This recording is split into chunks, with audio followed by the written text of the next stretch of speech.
that sounds brilliant.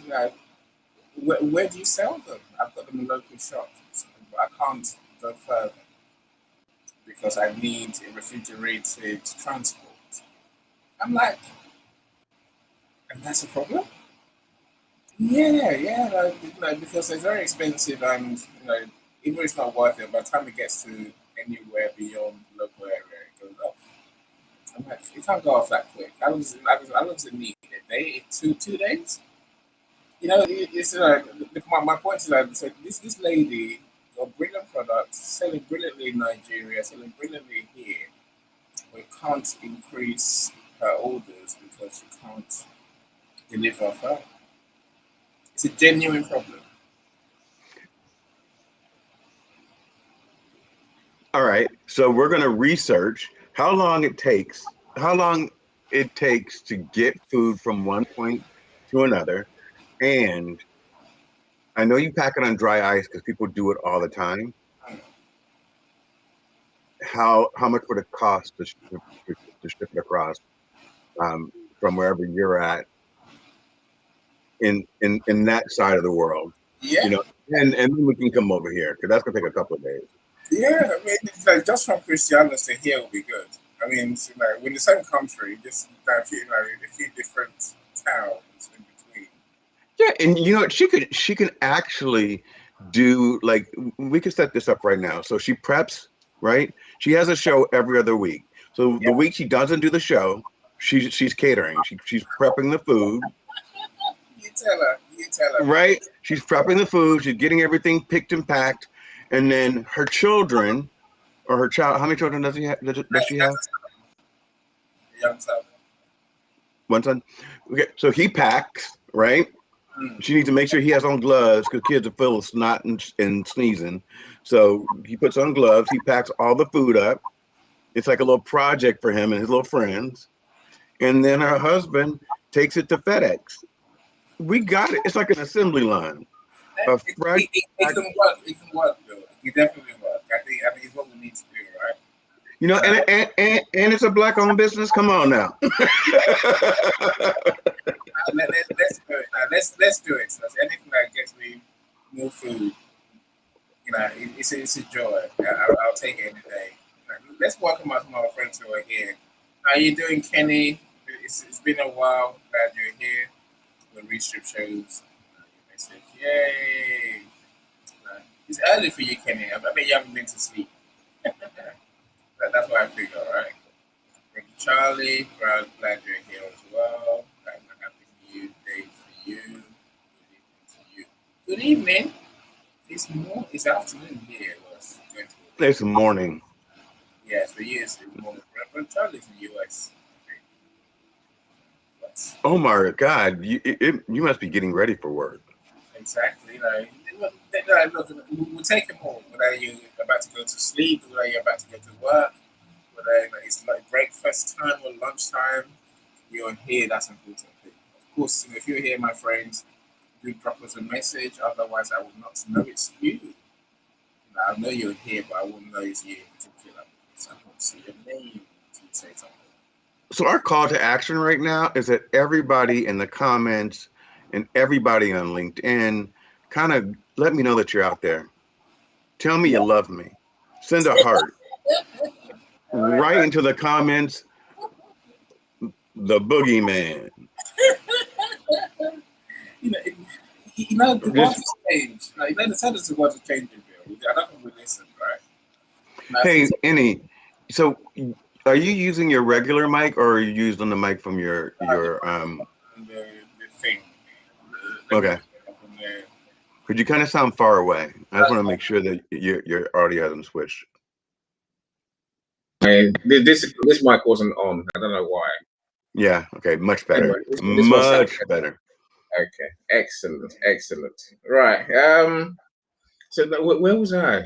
No, it doesn't matter where I was, right? No, I was catering for food and trying to get Christiana. I'm trying to avoid thinking. I won't think about food. I will ignore that for now. I'm more interested in your book, Bill. I have started reading it, by the way. I did You start have reading it. not? Yeah, I have. Oh, you did. Yes. Okay. Yes. Interesting. Right. I am more interested in the process, but let's talk about the book. Tell me all about it, Bill. Tell me all about it. You tell me a little bit about it. You read it. I've read the first two chapters. You Oh, know, really? Okay, so what did you think about the first three chapters? Did you know everything, or was it? no. I didn't know most. I didn't know most of the things in there. You know, so when I read the first, you know, the introduction sets the scene about how we define a society, which I find Yeah. quite interesting. You know, and Yep. you know, I guess I'm on your side. I'm on your side because you know, I'm a socialist at heart. Many people have a problem saying that, but I do not. I'm no, I can see you're a Well, socialist too. You sound like a socialist. Well, being American, I'm I, not I, sure. you know what? I think that people have gotten that word confused with communism, Yes, I agree. and Nowhere near it and it's not. You know, at all. socialism basically means that basic human needs are met, Yes. and up until I think it was 1960s or 1970s, healthcare was free in America, and it Mm. was good until we decided, okay, let's have people make money off of that. Um, childcare was much better, and ooh, I don't want to see. I can't give away too much of my book, y'all, but it's interesting. But um,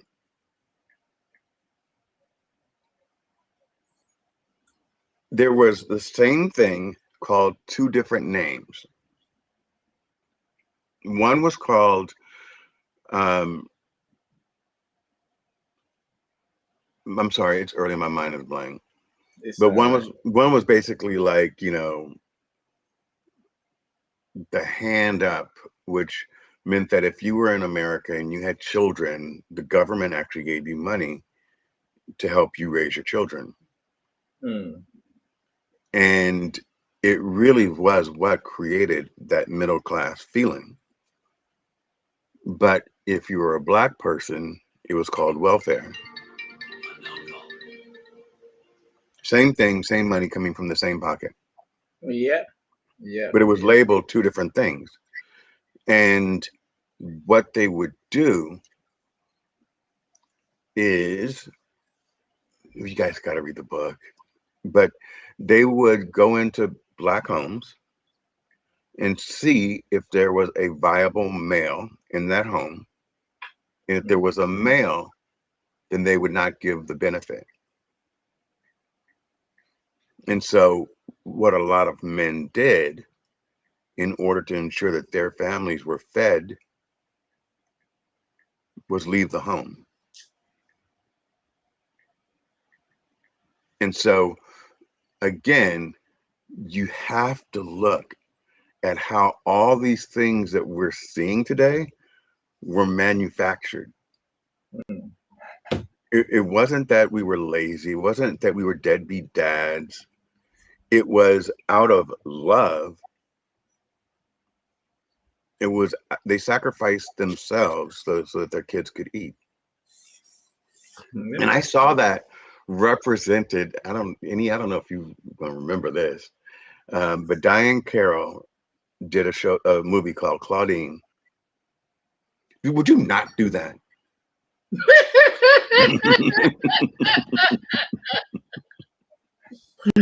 Then they can't see my frozen self, can they, Bill? They can see you, Yeah.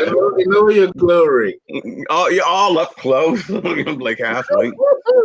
At He's least not give that a brother. Let me know. Hey, on Bill on 3, we're gonna do this. All of a sudden, I'm just like, bam. Um, but the movie Claudine. If you guys have not watched it, it's a really good movie about the black plight in the 70s, and she was dating James Earl Jones. And what they depicted in the movie was someone coming in and they had to remove every gift, every shoe, every tie, anything that related to a man. So Claudine was a single mom, and she started dating, and he, like, her toaster broke, so he would buy her a new one. He wasn't living there, but he was there often because he wanted to make sure she was there for her kids. Um, and they had to hide anything that looked like a gift because they had to explain how they could afford it. And if he was in the house, they had to hide him. Mm. So they would look for shoes, like any. Imagine you're at home, and anytime they want, they can knock on your door and go through your closets.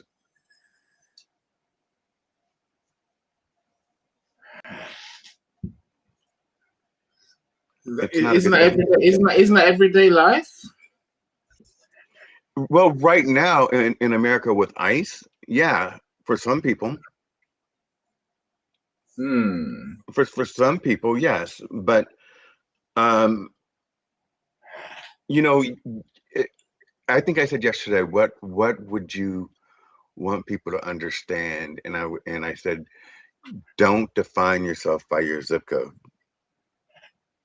And what I meant by that was, Annie just said, isn't that everyday life? And no, not for me. But you know what? Depending upon your zip code, that could be. And it doesn't mean that it's right, because the intent was never to go into the suburban homes to harass that community. It was to manifest this narrative that this one group of people are taking from another group of people. Hmm. And that's never been true. Yeah. That I can understand.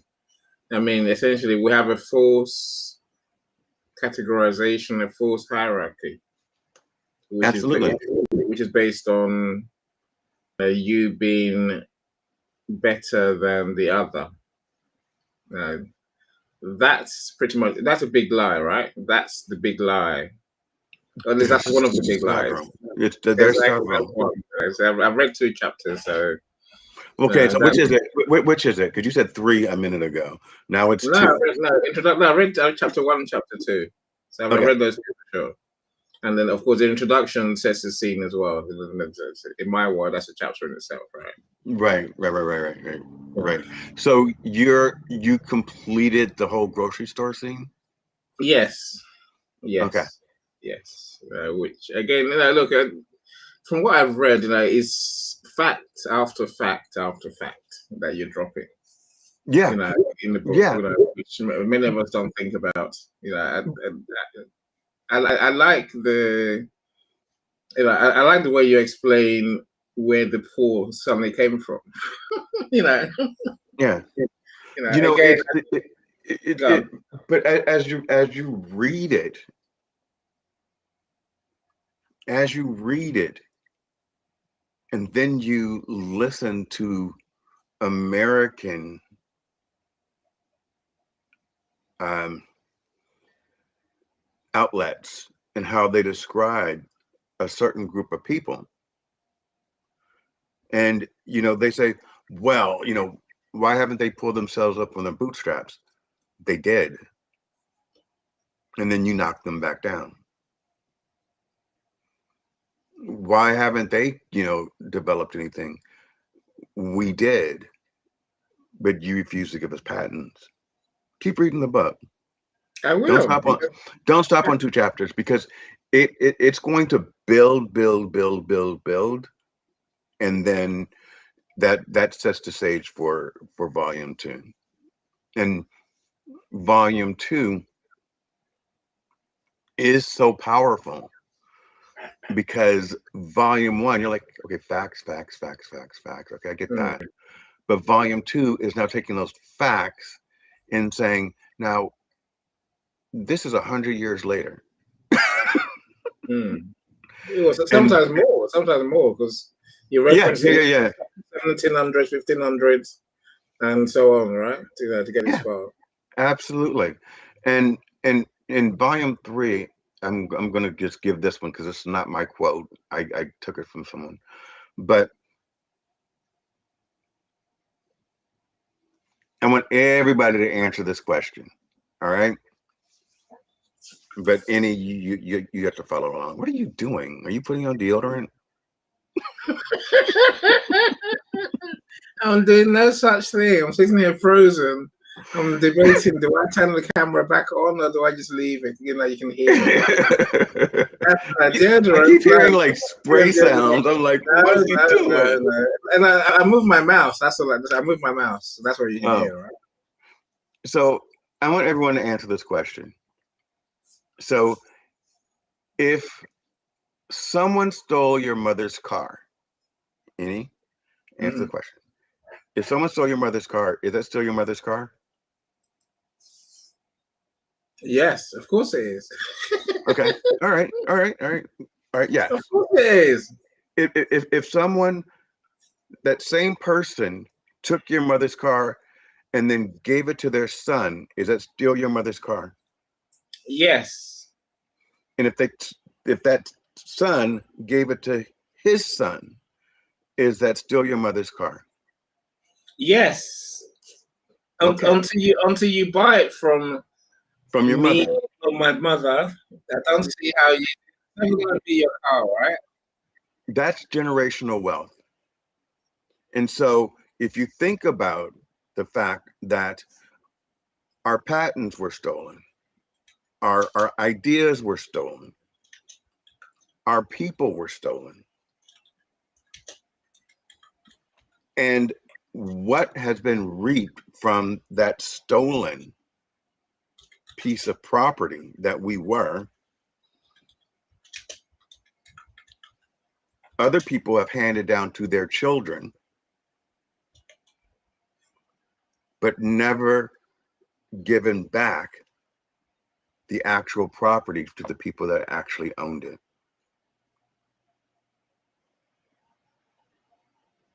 Think about that.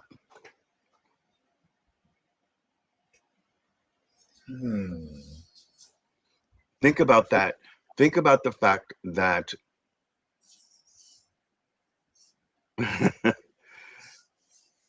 there are some people that are called the boogeyman because they've been considered violent.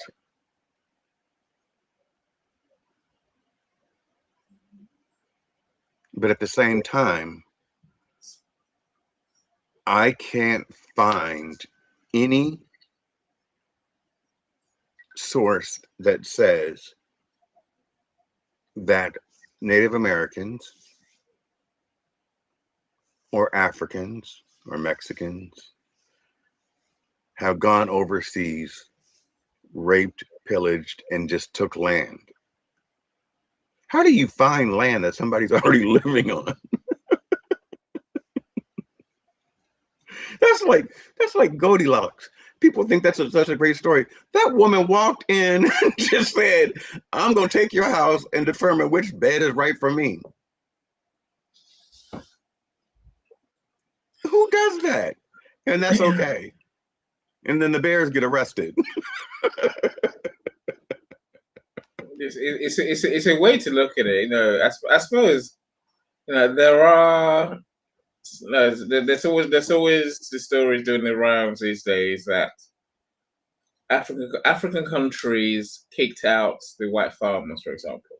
I'm talking about Zimbabwe, South Africa, for example, right? And now they're begging for them back because the locals can't farm the land, which is amazing to think. You know, I mean, the question, I think it comes back to your question, Bill. How did the white man own that land in Africa in the first place? Right. It just and you know, we are talking about things that happened decades ago Mm. or centuries ago. Yeah, exactly. Generations. And and that in no way should bother you today.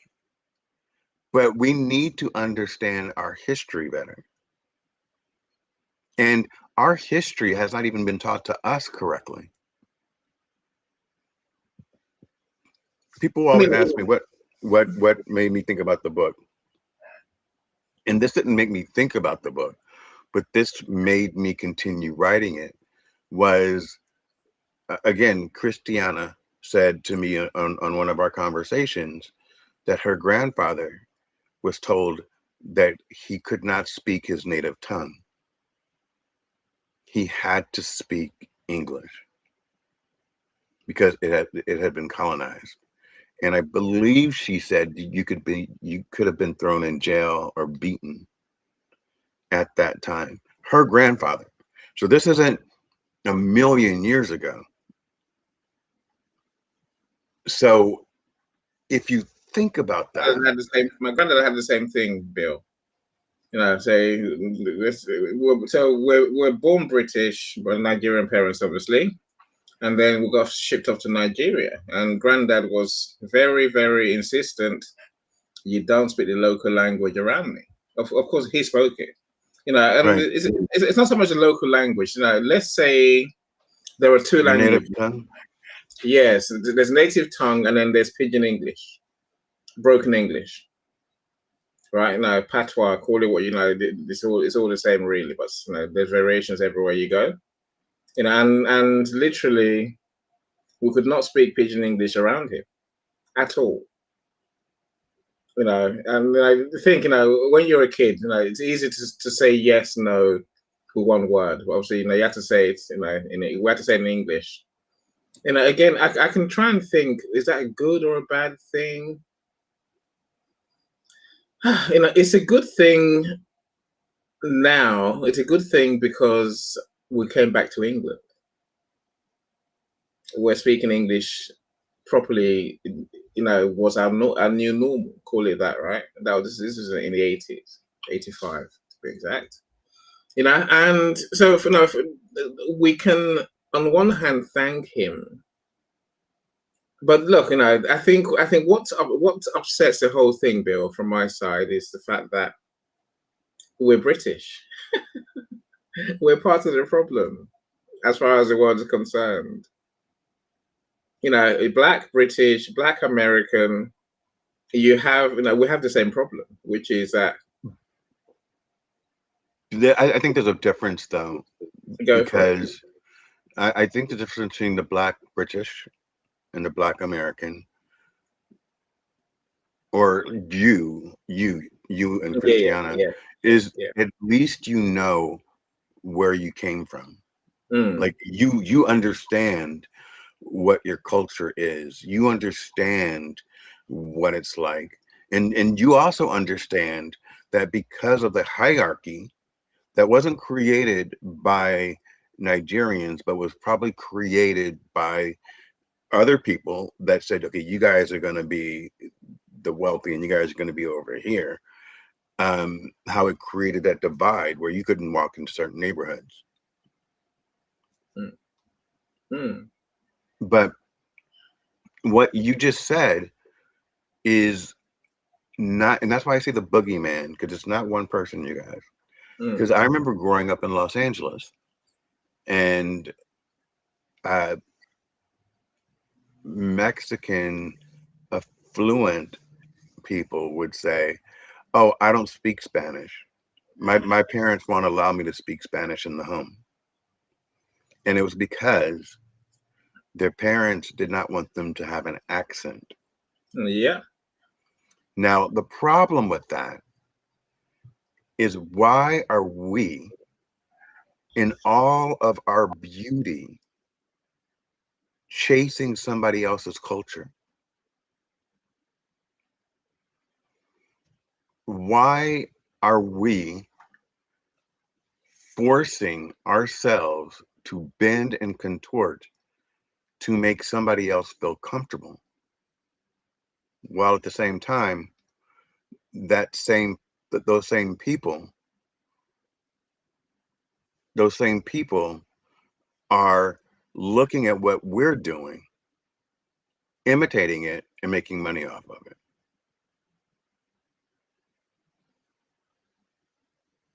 It's a vicious cycle, and I believe, It and is.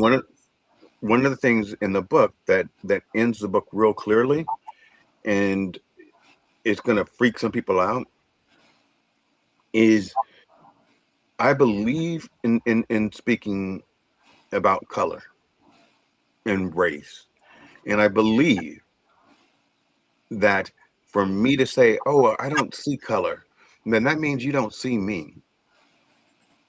You are saying my history is not important. So in order for us to really grow, we have to acknowledge the beauty in our diversity. We have to understand what each person brings to the table and why the society has continuously downplayed every single person but one. And when I say person, I Ooh, mean gender, I mean sexual orientation, I mean color, everything. If you're not one specific person, you're less than. you see, And that's not a opinion. mm, You can just look at the facts. ooh, Bill, slow down. Look, we are now in 2026. You know who the biggest victim is? And I may say this controversial as I like to be. They will tell us today, Bill, the white man. Go back to your other mic. Oh, okay, so my microphone, I started it. So that's why I started moving again, Bill. Again, I had to restart the camera. Right. All right, go ahead. Bill, they'll say to you today, which they will use to justify the far right movements that we see in Western societies, that the biggest person suffering today is a white man. The white man is suffering from childhood to death. They'll have you believe today because everything's unfair to them and everything has gone too far. The black man's taking their jobs, just taking their wives, just taking, I don't know who their kids, I'm sure, and he just carries on. And I feel sorry for the white man who doesn't know who doesn't understand his history. Well, you just read chapter 2, and chapter 2 tells you everything that justifies what you just said. Mm, The minute that grocery store became profitable, they killed those people mm, because instead of them doing better, yeah. building a better product, Mm. they would rather put you in jail or hang you from a tree than to see you succeed. So and when and when Edward, it's all fair. It's right because you can't have someone else come in to ruin your life. Surely, so so self-facetious. so you know, people ask or say all the time that there's reverse racism. Mm, There's no such thing as reverse racism because in order for there to be reverse racism, then the people that are doing the reverse racism have to be the people in power. yeah. So that's not possible. They say there's no such thing as white privilege. Mm, And you guys just listen. This is not a power to the people speech. This is a everyone open up your eyes. and ask yourself if any. No, don't use him. I'm never a good example, Bill. I'm all right. If ask a question, Kamala Harris, with all the credentials she had behind her, brilliant woman. She told us exactly what would happen to America. And America chose to vote in a 34-count felon with 11 bankruptcies, a record of fraud, and a rapist. Sexual assault. I'm sorry. So it's the same thing, but I want to make sure that I say it correctly, because on the books it says sexual assault. So there's several different levels. He now owns E. Jean Carroll $80 million. He has 5 kids from 3 different babies' mamas.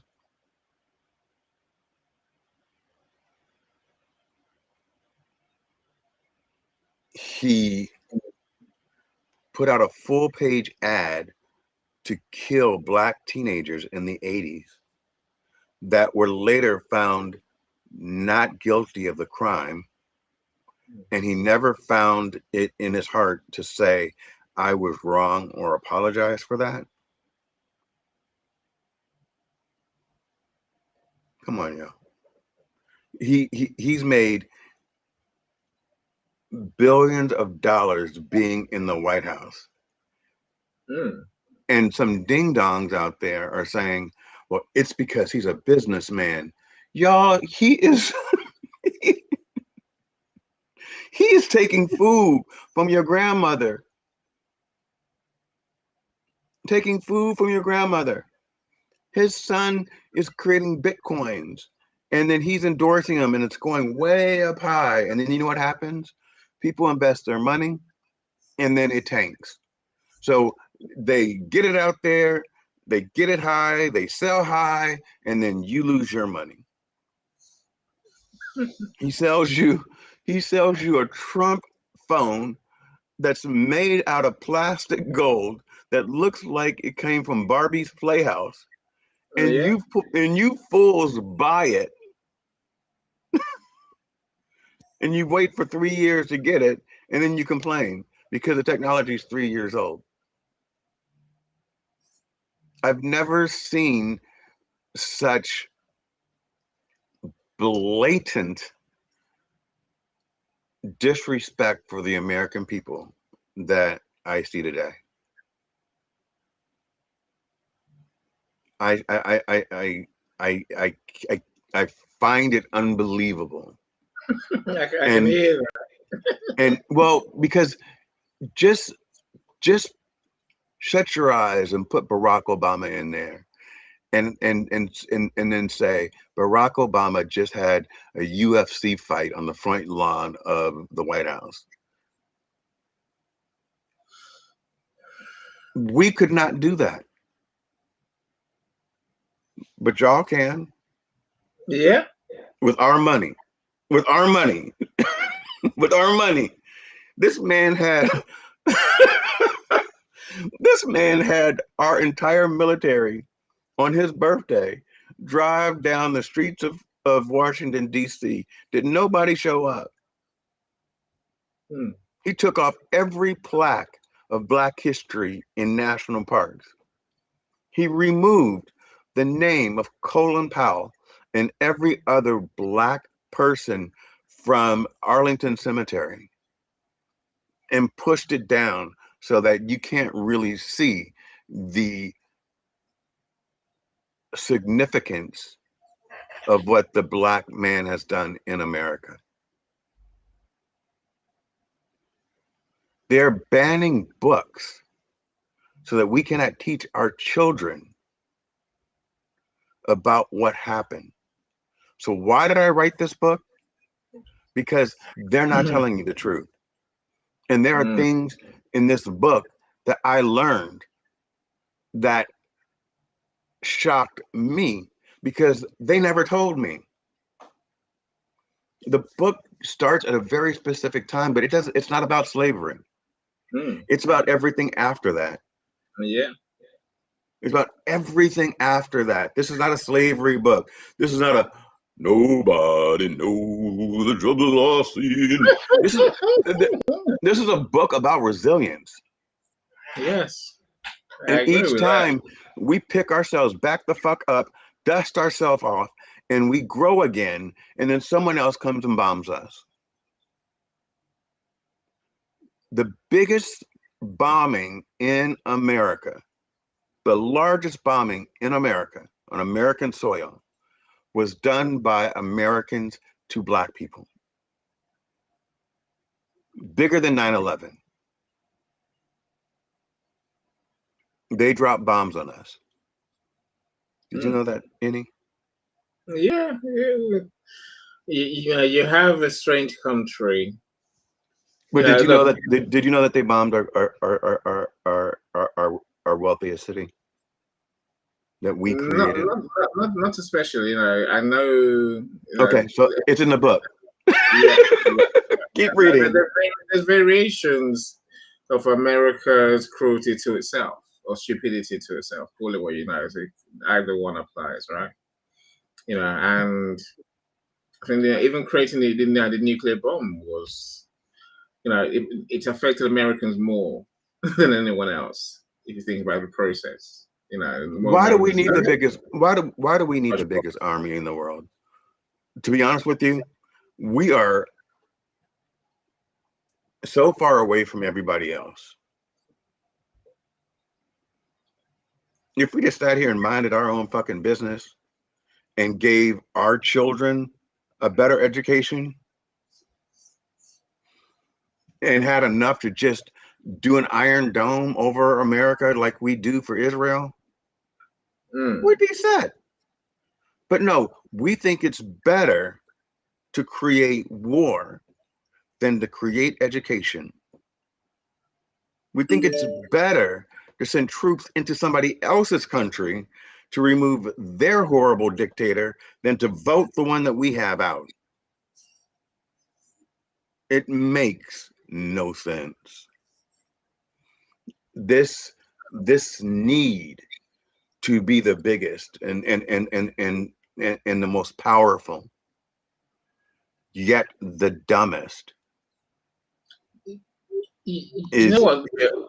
Bill? I think it comes down to the thing that you keep pointing to in your book, which is it's all about money.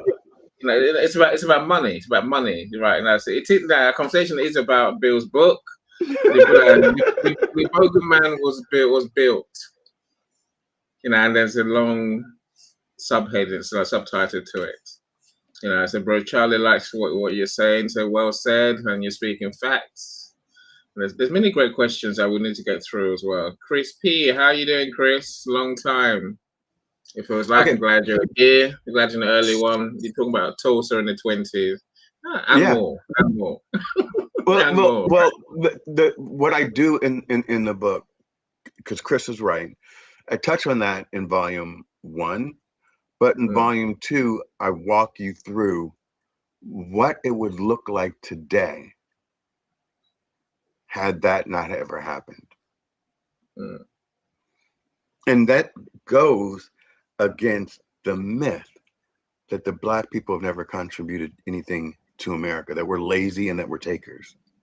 How can we be takers if we built everything? The biggest asset in America was cotton. That was farmed, harvested, and done by our workers. Yeah. Anyway, Innie, I do apologize. I think you should talk for a second while I go pee. Everyone, I have I have diabetes, and so sometimes I have to go more. Plus, in order to wake up for this, I took a bunch of shots of my tea. Very smart, very smart. So look, it's probably an age thing for me. You do what you have to do. I will welcome my friends. Thing. I'll be Yes, right back. yes. No, literally, when I was young, like my son, 17, he can go all day without thinking of toilet. Whereas I can't. If I think of it, I have to go to toilet there and then. Otherwise, I might come unstuck. Rob, welcome. I do see you, Rob. So we'll talk about your point when I guess when Bill comes back, right? I'm trying to get your point on screen, which I think is it's an important point. So now this has been very insightful. Glad I tuned in. I'm 38-year-old. What happened there? Disappeared off my screen again. Thanks, Restream. Right, let's try again. Not pressing buttons this time, any.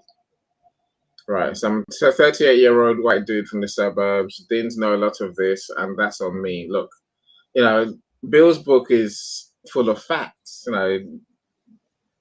Go and get the book. Say I'll share the link in a few minutes. When Bill gets back, I guess I'll ask the question because he had an offer yesterday where you could download the ebook. I don't know whether the offer still stands. When he comes back, we'll ask him. If it stands, I'll say to you, go and download the book. Go and download the ebook. Of course, the hope is that you like the ebook and you are only getting the ebook of the first of volume 1. There's 3 books in the series. Bill, tell us about them, please. There's 3 books in the series, and I say Rob's saying he knew nothing about any of this, so I'm saying go and get the book. Go and get the book. So my advice is go and get it. So the book right now is Go Rescue Yourself Before You Wreck Yourself, Bill. No, I didn't say that. Where are you looking? It's on Calm, Michael, or Malcolm. Okay, so I'll get to that in good time. And it seems to be the other way, right? So the ebook right now, I had a really great show with a Miracle yesterday, and I gave it for free, and I kept that free price on today. So anyone listening right now, you can get the ebook for free. And what I will say to you guys, because Annie knows this, go to GoFundMe, y'all. If you can buy the book, I would love for you to do that. But I really think that this book is so sensational that I'm going to offer the electronic version for free, just for a couple more days. So go out there, get it, and tell me what you think, because this is my first time putting things together, putting things down, trying not to soften the story, but delivering it in a way that people feel like, okay, I hear this, I understand it. It doesn't sound like it's coming from a place of hate. It's coming from a place of knowledge. And it is, Amazon. I'm sorry if our great host would have put my QR code up there instead of his own, then maybe y'all would know where to get it from. We're all trying to sell books, Bill. We're all trying to sell books, my friend. I'll get there in a second. Okay, so I will get. I'm gonna share the link. I'm gonna share the link. So here is the link. I think hopefully it works. Where am I going? So I'm going to LinkedIn, going to the comments. Yeah, 3, 2, Rob, 1. Here you know what? Rob, I didn't know. I'm older than you, and I didn't know any of this stuff, most of it either.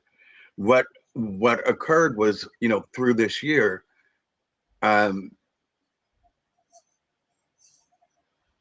through the last couple of years, I've been writing a lot, and there's certain things that I write for myself, and there's certain things that I write and I publish on LinkedIn.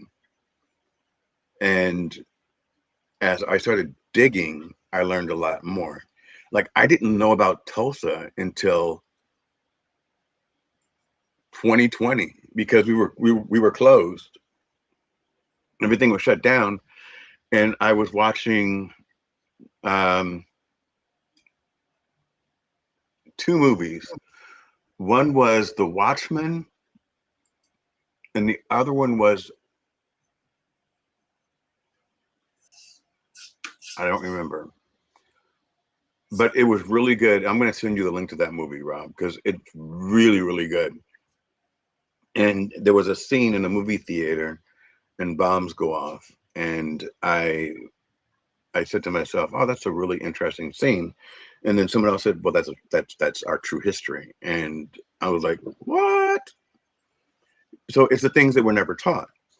And if you live in Florida, you know that books by Black authors, Black publishers, books about um, African American history, uh, and I don't think there's a such thing as African American history. It's American history, and Mm. if we embrace it as that and understand where this comes from, we'll understand why we all view people differently. It's just history. And the history is not to make someone like Rob feel bad about himself. I love you, Rob. Good for you. I'm glad there was some insight here. You are not. Look, my father beat my mother and was a heroin addict because he came back from Vietnam all screwed up. I do not want to be held responsibility for the acts of my father. I don't want to hold responsibility. So it's not about saying, "Oh, Rob's a bad guy because this happened." No, it's about Rob. Take a look about and understand what has happened. Take a look at why when you see a black man with dreadlocks and a gold tooth, you you stand at attention all of a sudden and automatically judge him. And the reason why I use that example is because I'm a black man without dreadlocks and without a gold tooth, and I've seen myself clutch my own like, oh shit. I'm like, why am I doing this?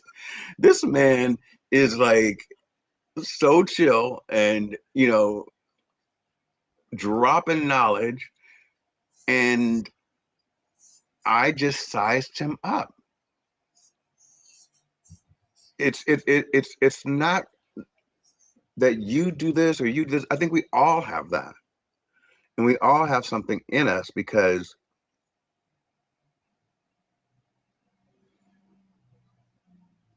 we were taught certain things. Even in our own community, because the manufacturing of the boogeyman was also infiltrated into our own community. My dad's mother said to me when I was 8, she said, "I told your father, don't you ever bring anybody home darker than a paper bag, and look at how light skinned your mama is." And I went home and told my mother this, and I'm full black, like I'm like 100%. People are like, "But what do you mix with?" They might look You at you know, funny. yeah, they're like, "But what do They you look mix at with?" you I'm like, funny. nothing that I know of. My mom was just fair, my dad was fair. Um, Mm. and I told my mom that, and she went off because my mom was always an activist. She was always, black is beautiful. And when people talk about reverse racism, they talk about black is beautiful or black girls rock or white girls rock too. But the problem with that is that when you ask what is beautiful, and I've heard people say this 100 times, oh, she has blonde hair and blue eyes. Well, I have seen some people with blonde hair and blue eyes that are 700 pounds and got 2 teeth. Like that doesn't make you beautiful. Like it doesn't. And the hair is so fried. And they walking around looking like Chucky. No, that's not beauty. Beauty comes from within, and it has multiple shades. And when you say blonde hair and blue eyes, what you're saying is you're describing a certain European aesthetic that we have been taught is beautiful. Where I can see the beauty in that. I can see the beauty in Kim Kardashian. I can see the beauty in Naomi Campbell. I can see the beauty in Naomi Watts. There's beauty in everyone. Mm. It. there is beauty, but it doesn't fall under one monolith. There's beauty in every culture, Of course, there is. and it's not and it's not only physical beauty. To Mm, me, beauty comes from within. You can feel someone's spirit, you can feel their aura, and you can feel their soul if you're wise enough to look and be calm enough and settled enough to bring to let it in. for sure. Look, my one aim today, my friends, go and get the Boogeyman was built. It's on Amazon. If you want to buy the ebook is currently free for a very limited period, says Bill. So I'll go and get it now if I were you. I've given you the Amazon.co.com link. If you're somewhere else, just change the .com to whatever your local area is. Like for me in the UK, I'll change that to .co.uk, and it'll be the same link. If you get what I mean, right? Go and get the book now. Go and read the book. Hopefully, like I say, you get the ebook, you like it, and then you say, okay, I want to buy a print version. So you actually have it on your bookcase, right? And then it's yours, right? It's yours forever. Do as you wish. I love this one. Is that book one or is that book three? This is volume 1. So volume one is in hardcover. All of them are in hardcover, so they come Oh, in hardcover. hardcover, paperback, and ebook. No, they have the And hardcover. It does look beautiful. It does look very nice. I I like hardcover books better because I tend to, with my paperbacks, the covers tend to roll. Yeah, They tend after to a get while. they tend to get squished up somewhere. But my Mm, hardcover books, I leave them out for guests. I leave them on the coffee table. But this is good reading, and I I bet. think with each chapter, you'll Mm, find something that makes you go, "Wow!" yeah, yeah, You yeah. know, if you are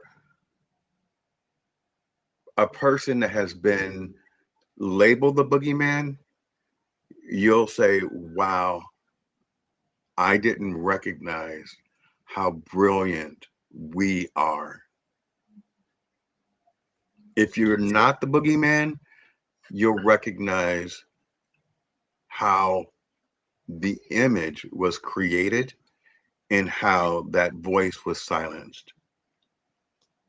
Then in volume 2, you'll be surprised that you're actually seeing the same things in volume 1 occurring in real time. Mm. And how do we stop it? And it's not about one person, because in volume 2, the boogeyman's not the same.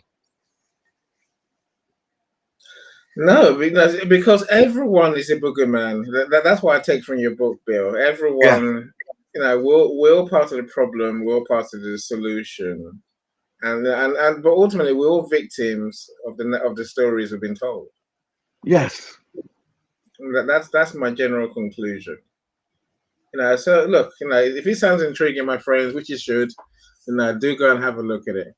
And so Michael says, he lived in Tulsa for years, but never, he knew nothing of it, nothing about the place until he left the city 10 years later. Yeah. Which is rather weird, right? Yeah. Yeah. That's a Is it- very powerful that's a very powerful chapter. And then in volume 2, when it unfolds into, because I do connections, right? So each book can stand on its own, but really getting through volume 1 helps you understand the significance of volume 2. yeah, yeah, yeah. Well, now it's a 3-book series for a reason, right? You got to read The all third three. book, the You got to third read book, all three. yeah, the third book is a healing. And so what that does is it recognizes how each sector was a boogeyman at some point, depending upon what the government or the people in power needed at that moment. whether it was Jewish or it was immigrants or like the Chinese were put in concentration camps, Mm. or it was the Japanese. Let me go read Probably my both. book. Yeah. Yeah, probably both, right? Dr. Josette, I see you. Welcome. Josette has several books. Of course, she's also embarked on her events mission now. So she's doing more events and more on Zoom. Yeah, serious conversations is what she's having. So good morning to you. So Michael wants to know what tea you're drinking, Bill. Hopefully it's just normal tea. Oh, I am drinking a combination. So I like the taste of spearmint, and so I'm having spearmint tea with an organic English awake tea. It's nothing. There's nothing English about his awake tea. I don't know what that is. No, there's tea or there's tea. Well, He's drinking funny stuff. because one, I think the spearmint has a little caffeine or no caffeine, but the awake English breakfast tea is like full of caffeine. And because I don't do morning. I should be sleep. Yeah, I'm with you on that one, my friend. I'm with you completely. So the English awake, yeah, I did the one for flavor and then the awake to get my energy up. The book title is the book series is The Boogeyman Was Built. The Boogeyman was built. So it's mirrored. That's probably how. But then you can see in the comments, right? And then this book, volume 1, is How America Manufactured a Monster and the People Who Refused to Become It. Yeah. And so it's a 3-part series. And yeah, take a read. It's for free right now. You can read volume 1. You can't get better than that, my friend. You really can't. Yeah. Go and get it now. You have no excuse, right? It's free. So Crispy says, Obama was a respected world leader he had in his lifetime. You see, okay. Let's throw one in there. See, here is a complication. I believe him. I believe him. Go on. And I believe him, and I believe that the thing about the Obamas, just period, that we have to recognize is that ignore that. That family has to have a squeaky clean background. Because if this administration could find one thing to blame or hang on him, they would. Yeah. There wasn't a story about how they're related to the Kennedys. Huh? I read something somewhere that the Obamas were related to the Kennedys somehow. There's a link to them. In other words, there's always a white background somewhere if you're gonna get anywhere as a black person. Well, first let's be clear, and that's what we're not going to do here, is to have that discussion that you're not black enough. Because no matter what color or how much white DNA he may have had in him, when Mitch McConnell saw him walk through the door, his first statement was, it is his mission to make him a one-term president. Just a black. When Mitch McConnell, when Barack Obama presented a Supreme Court nominee 8 months before the election, Mitch McConnell said, we can't do that. You can't, you're a lame duck. This is your last year, so we're not going to allow it. Then at the same time, he allowed Donald Trump, within months of the election, install 2 people. Yeah. Amy Coney Barrett was put in after, I believe, Trump lost the election, but he was still in power. And that's what I mean by there are 2 sets of rules for 2 different people. In America, people always talk about the Second Amendment. Y'all, I can go on and on and on. And I have I have black friends. No, I have friends that say, "Oh, I have a right to carry, so I'm going to take my gun." I'm like, that law was not made for you. That law was not made for you, because if they see you with that gun, you have to stop, drop, and roll. So, see, the delusion is clear to me. I'm sure it's clear to you too, Bill. The delusion is a delusion. I think it is. It's believing that Michael, we are. the part that Obama was not American enough was also manufactured, because when Trump was running for office, he made sure and made a deal with Rupert Murdoch that they would always call him Barack Hussein Obama. And the reason why they wanted to use his middle name was because after 9/11, America had a real disdain for Hussein. I forgot who did no, I think we're unclear who actually did 9/11. Muslims, Libya, take your pick. Yeah, but I believe someone involved with it, his name was Hussein. Saddam? I don't remember, but they made sure that they used the word Hussein so that they could say that he was a Muslim, and that they could say that he was affiliated with this other organization. And you know what? The Muslims that I have met are some of the best people that I've met, hands down. There's always a radicalized group out there that everyone looks at and says, that's hate. It's not.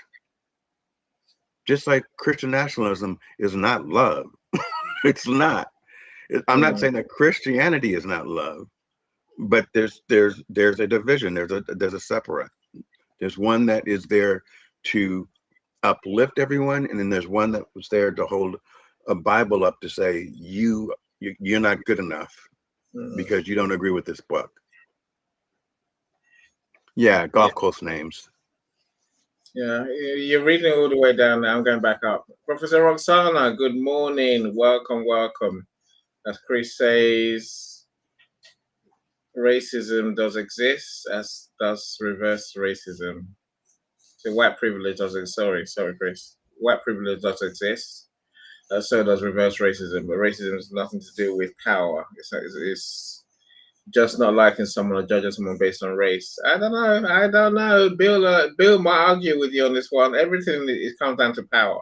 It's about money and social class. So what my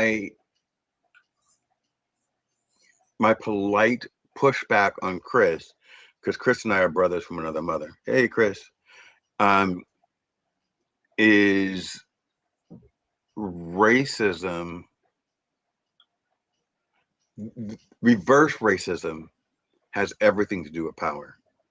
Racism itself may not have anything to do with power. It may have more to do with lack of exposure, lack of understanding, being fed the false narrative and really believing it because that's all that you've been told. But reverse racism is extremely hard to do because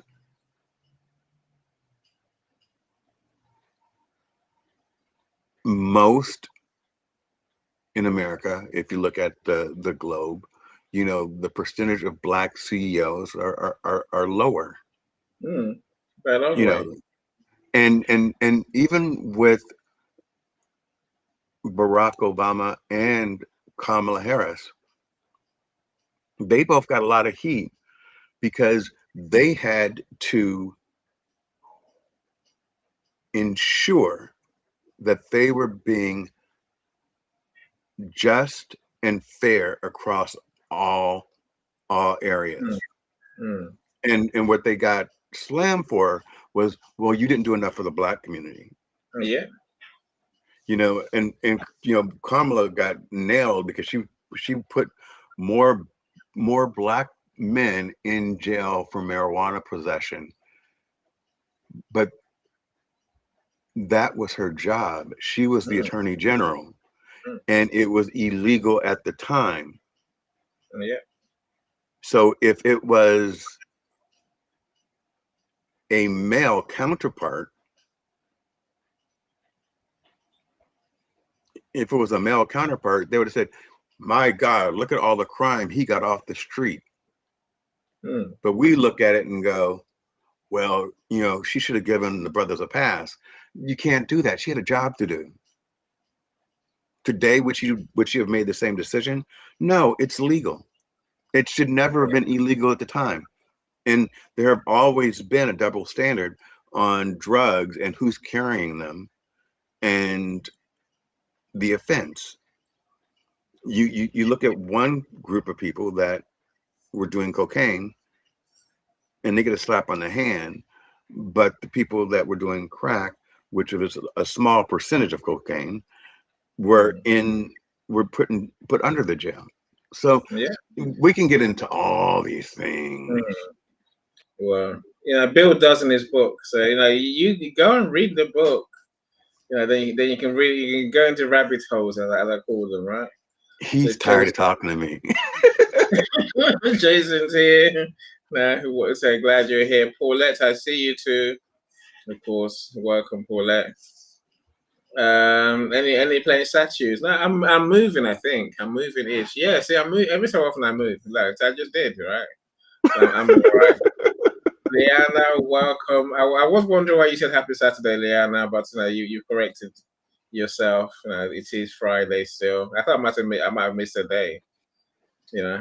That is quite funny though. Who was? Have I missed anyone? So I mentioned Lisa. So Lisa's here. Natasha, Dr. Natasha. Great to see you too. I hope you've all gone and got your copy of the book. The link will be in the comments. So do go and go and get your copy of the book. It's a good read.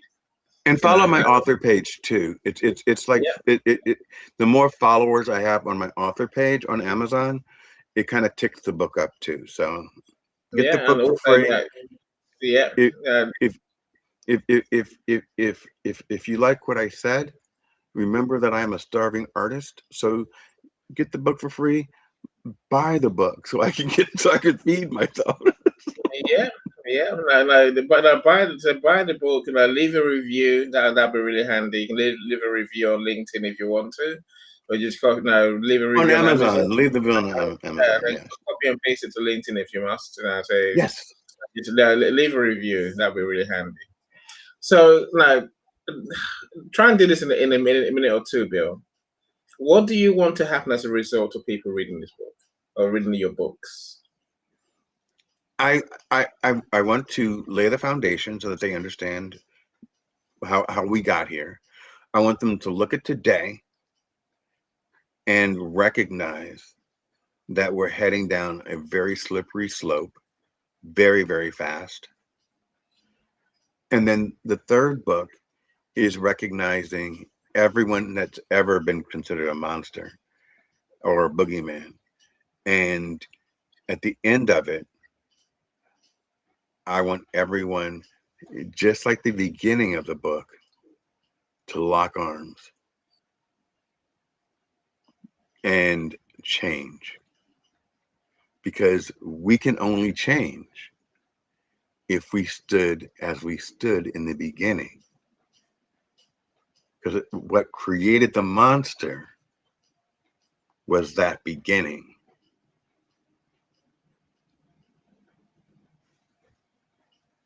Did you read the beginning? Yeah, I'm trying to process that. Yeah.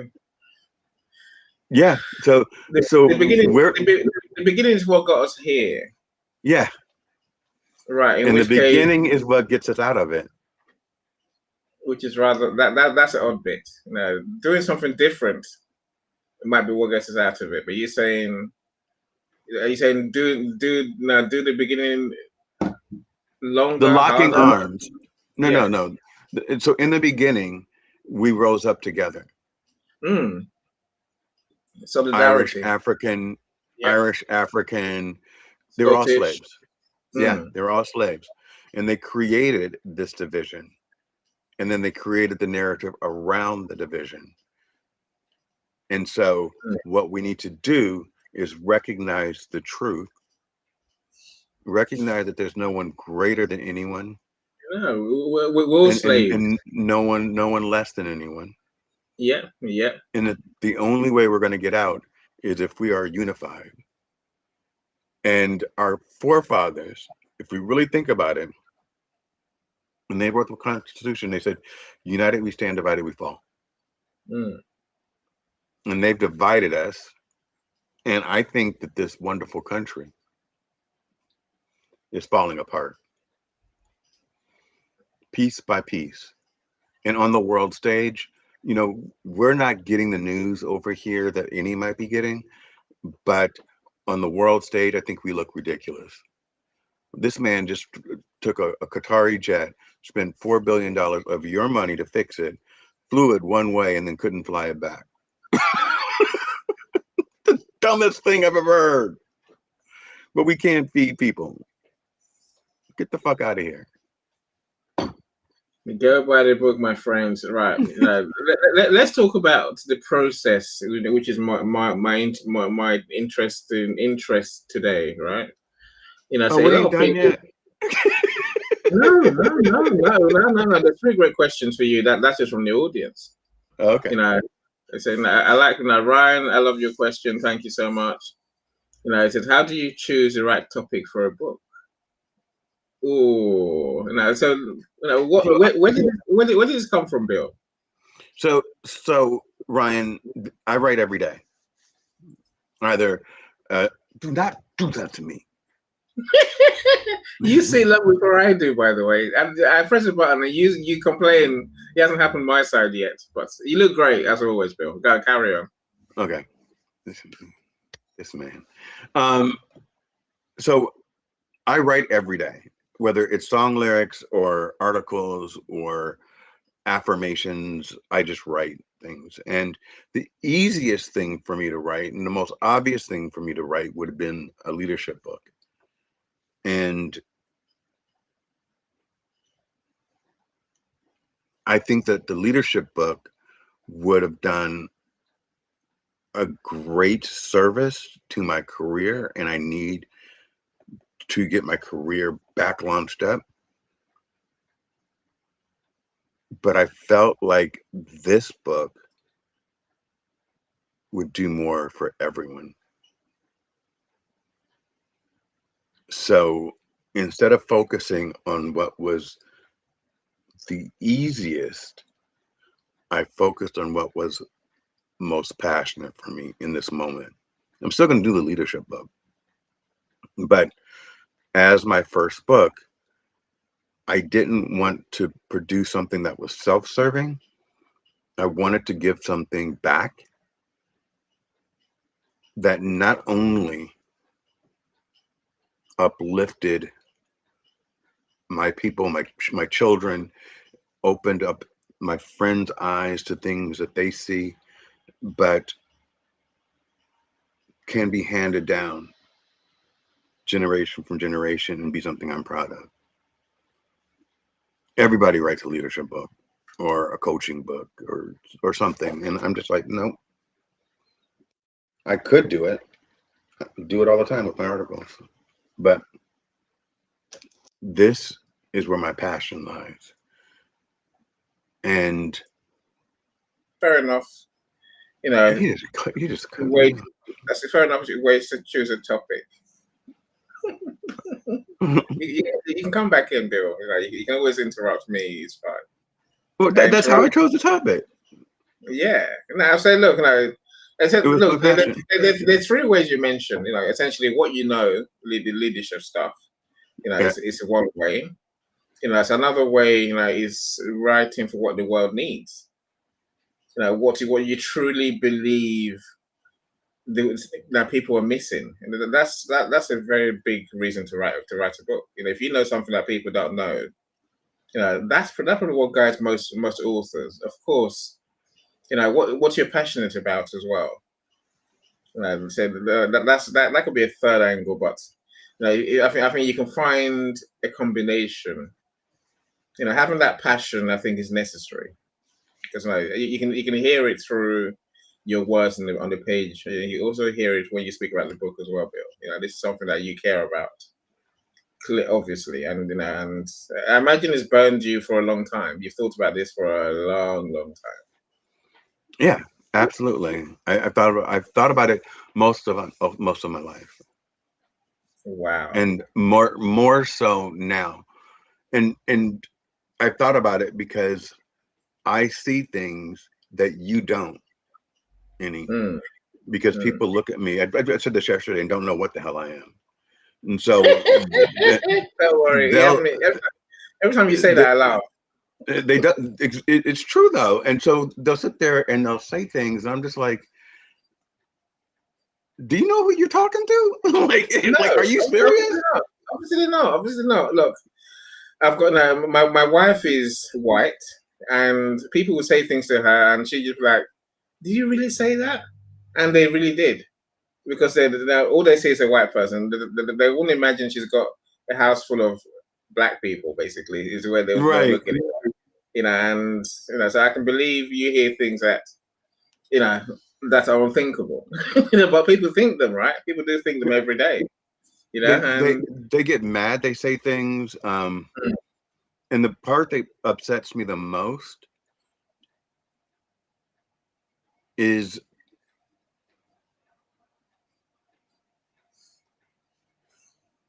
every place I've gone, no matter how affluent or not affluent the people were, mm, they put the black man on the bottom of the totem pole. mm. I was in. Do you have time for a story? Yeah, please go for it. All right. So this is not in the book. Um, I was in Sri Lanka, and uh, my staff, John, was doing a training for the Sri Lankans. We had an office there on how to uh, do the administrative part of our website.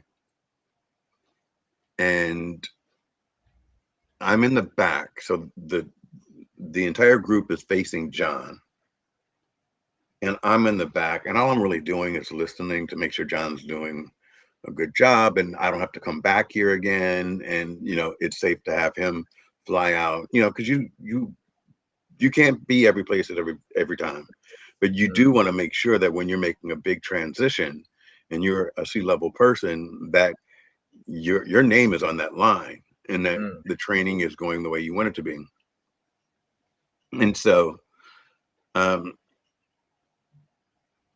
I'm working, and all of a sudden John starts laughing, and he says, he didn't start laughing. He said, "Oh, I think that'd be a great question for Mr. Rochelle." And he said, "Mr. Rochelle, stand up, please." And so I stood up. And guys out there, I am one of the best leaders in the world. I'm telling you, because my team never ever felt like they had to adjust themselves to accommodate me. So John says, "Mr. Rochelle, would you stand up?" And I stand up, and then all the seats turn around, and it's like 100 people. And I'm like, Sure, what's the question? Anything. And so now their backs are to John, right? They're looking at me. I'm looking at John. John puts his hands like this and starts to laugh. And the person stands up and they said, "You say that your website is super exclusive. What do you do about Black people?" Now, John knows I'm a Black man. Mm. John made them turn around to look at me. I'm sitting here thinking to myself, and I'm not putting anybody down, nobody. But I just walked into this office as I watched a cow walk down the street eating trash out of a trash can. Like, there's why is it that you think that you're better than the Black man? That shifted my life. It shifted my life. Why? And why did it shift my life? Yeah. Because why would you think that Black people couldn't be a part of an exclusive website? Um,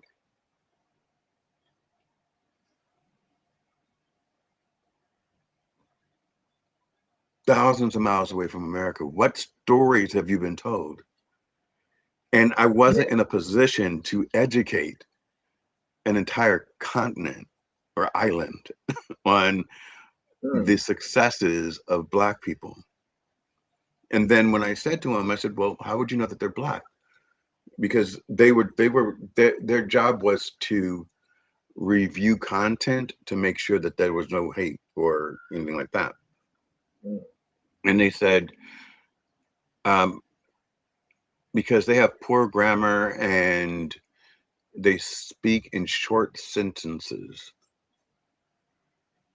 And I had to just basically readjust myself. And I'm proud of me. I mean, honestly, because there was no, there was no emotion in my face. There was no judgment in my tone. John was in the back laughing because he couldn't believe that the question was asked. And then he knew who they were talking to. And he thought I was going to put them in their place, but I didn't. Mm. So instead, I educated them Yeah. and told them, these are our guidelines. Mm. If I say what's up, WASSUP, which I do all the time in my like little texts or DMs and stuff like that to people, it doesn't mean that I'm less educated. It just means that that's how I'm choosing to represent myself, Mm. you know? And so that affected me. And then, the story I told yesterday where I'm with, you know, my white friend in Florida, and I pull up to this car and I say, it drives me nuts. Like, I can't afford an S class. How does this kid afford an S class? And she said, he's a drug dealer. And I said, that white kid right there is a drug dealer? And she said, oh no, he has rich parents. And I'm like, you don't even recognize what you just said. You don't even recognize what you just said to me. And you don't recognize where that statement came from. So if he was a Black person driving an S class, Mm. he would have had to have been a drug dealer. Yeah. But if he's a white person, he's wealthy. And it's generational wealth because his parents were wealthy. So that's why the topic sits so hard with me. That's why I'm so passionate about it. And I've always known that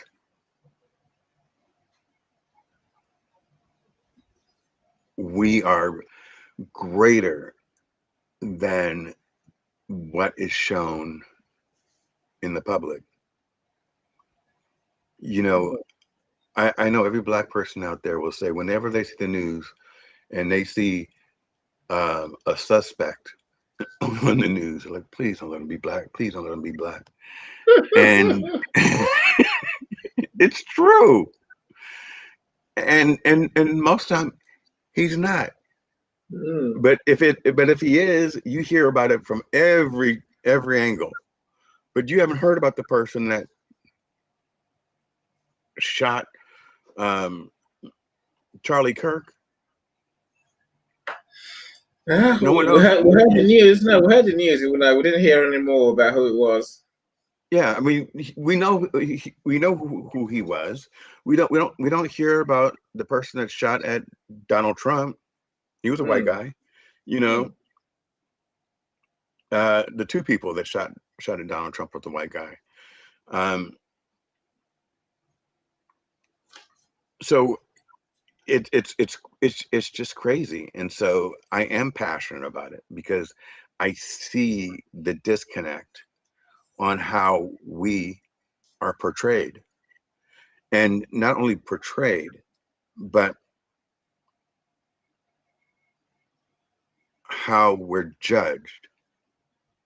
So a kid of 14, if they're black, can be charged as an adult, and he's considered a thug, where a 27-year-old man can walk past a crowd of policemen at a Black Lives Matter protest with an AK-47 or AR-15, shoot everybody up in the crowd, and then he's considered a poor young kid who was afraid. And he gets off because he cried, because he said, I was so afraid that they were going to come get me. You have an AR-15. You drove across state lines to a peaceful rally full of black people, and when you saw them, you shot them and said that you were afraid for your life. They didn't drive to your house. They didn't drive to your house, and you're not guilty. I'm just over it. I'm just over it. Yeah, I don't know what the answer. I don't know what the answers are. That's the thing, Bill. So I'll have to read. The answers are this. The answers are look and be aware and say something. Black people are so forgiving that we don't want to say it's about race. We don't want to carry that burden anymore. But too many of our kids are getting killed. Right now, there have been 6 lynchings in the past 2 months. Black people do not hang themselves from trees, and they're saying it's suicides.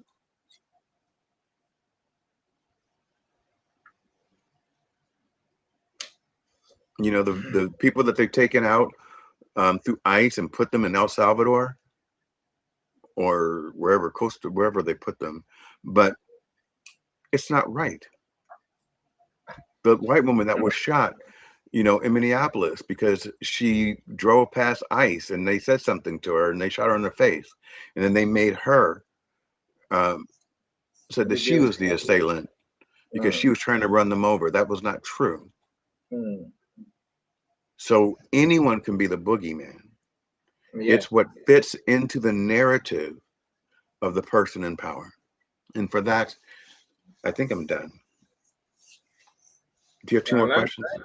Yeah, a couple more. You know, Ryan, look, we'll talk about how you choose the right topic for your book many times in these events. You know, so I think, you know, of course, the ones we just covered, you know, your interests, you know, your experience, maybe even your pain. You know, of course, what the world needs, what you're passionate about. There's a few other ways, you know, you can choose what people are asking about. That's another example. There's ways to find out for people that you want to help. Asking either on Google, even on you can even use Amazon reviews as a way to write your topic. But come back to this room. Come back often. We're here every 2 weeks. Then we'll discuss more ways as time goes on. Right. Let's go on to our next topic. Next question, Bill. Is anything happening? Nothing's happening. Something happening? Yeah, show eventually works. There goes Bill.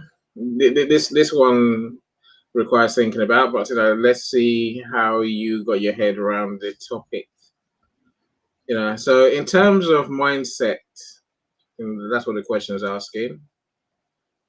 3, 2, 1.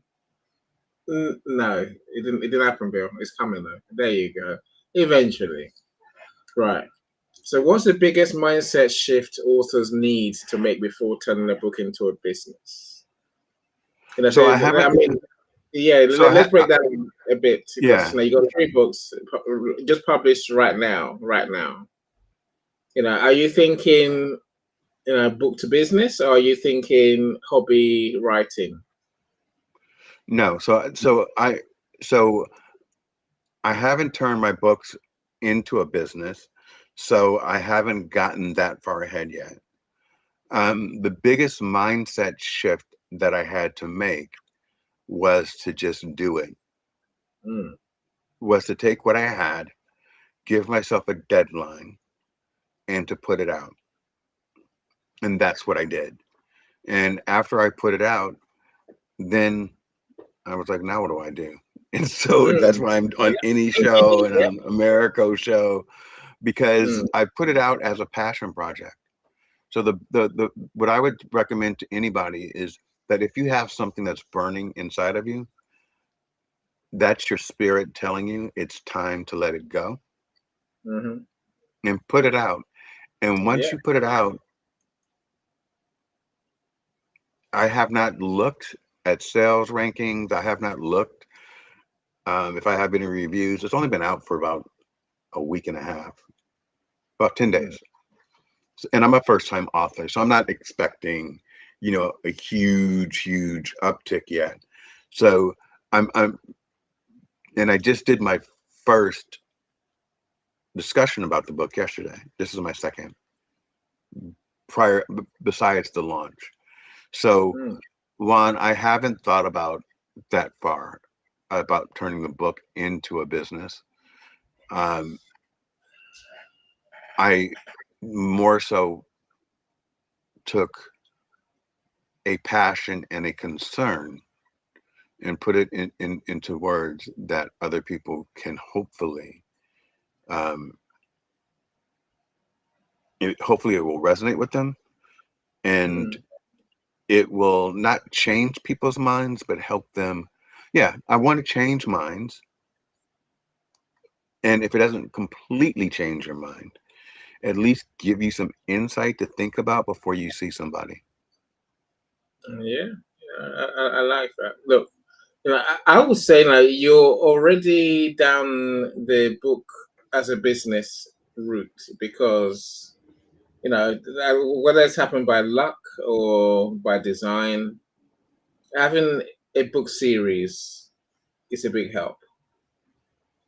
Saying having 3 books, and you can explain about why there's 3 books if you want. I'm saying having 3 books. Actually, I want to say this because pull up the Chris Pinella's question right here. Which one? It's the second to the bottom. Okay, I'm scrolling down all the way. There's a question up there I need to go back to. Okay, let's not forget to mention that one. Yeah. Okay. So Chris, what I'm going to say about that is to be patient, because the healing book goes in depth to everyone that has been the boogeyman. But we're going in a very specific order. And so we do talk about that. We do talk about the American concentration camps, because I think I said in the beginning, I asked as a child, how did America allow the Holocaust to happen? And we're watching it happen again right now. And I just said to any, they're taking people and immigrants and they're shipping them off to like other countries. We don't know where these people are going. We do talk about the genocide of indigenous people in the book, but it's not in chapter 1. So these are the questions that come up, any that get resolved, but that's why there are 3 different chapters. Yeah, 3 different So books. if I put everything into one book, it would be overwhelming. And so in order to follow the story, you have to get through this one, and then it explodes into what's going on today. And then volume 3, which is the healing book, acknowledges every single community that has been the boogeyman throughout centuries. We like So that. I hit every single one. Yeah, And if I left one out, Chris, I know you'll let me know. I'll have to yeah. get No, you a copy of volume 3 first, so that you can critique it before I actually send it out. so let me welcome Mr. Joe Perez. I think that I saw you in the show last night. That's my best friend. Yeah. Well, Joe says Mm-hmm. too many conflicts going on going in America, maybe around the world too. Too much racism and violence in this country. Again, this is this is an endemic thing around the world. Europe is, and I won't go to Europe because they're right now. Look, the Western world's racist. Is what people are, right? I heard someone say last night, when they come to UK, this was someone from Arabia or that, right? They said, when I go to UK, I want to see white British people. You're like, what do you mean? When I go to US, I want to see white Americans. It's like the others apparently, the foreigners, the boogermans that you're talking about, apparently don't count. You're thinking, but you're foreign yourself, and you must know nowhere has a pure Aryan genetic makeup anymore. If they ever did, but they think, some people think something about the Western world, and it should be only white people, which is just weird. The weirdest thing, just like I guess African countries, they're not all black either. Very few are all black, no white people at all. Nigeria has its own albino people, but let's not worry about that. I don't know how we solve this much racism thing. It is a fact of life. It's something that we have to live with. I don't know how we ever going to change that, but I think we change it by things like what we're doing right now. And I'm going to ask Joe, since the book is free, to read it. Just to read the first chapter, or not the first chapter, the first volume, and think about things that you've been sold, and then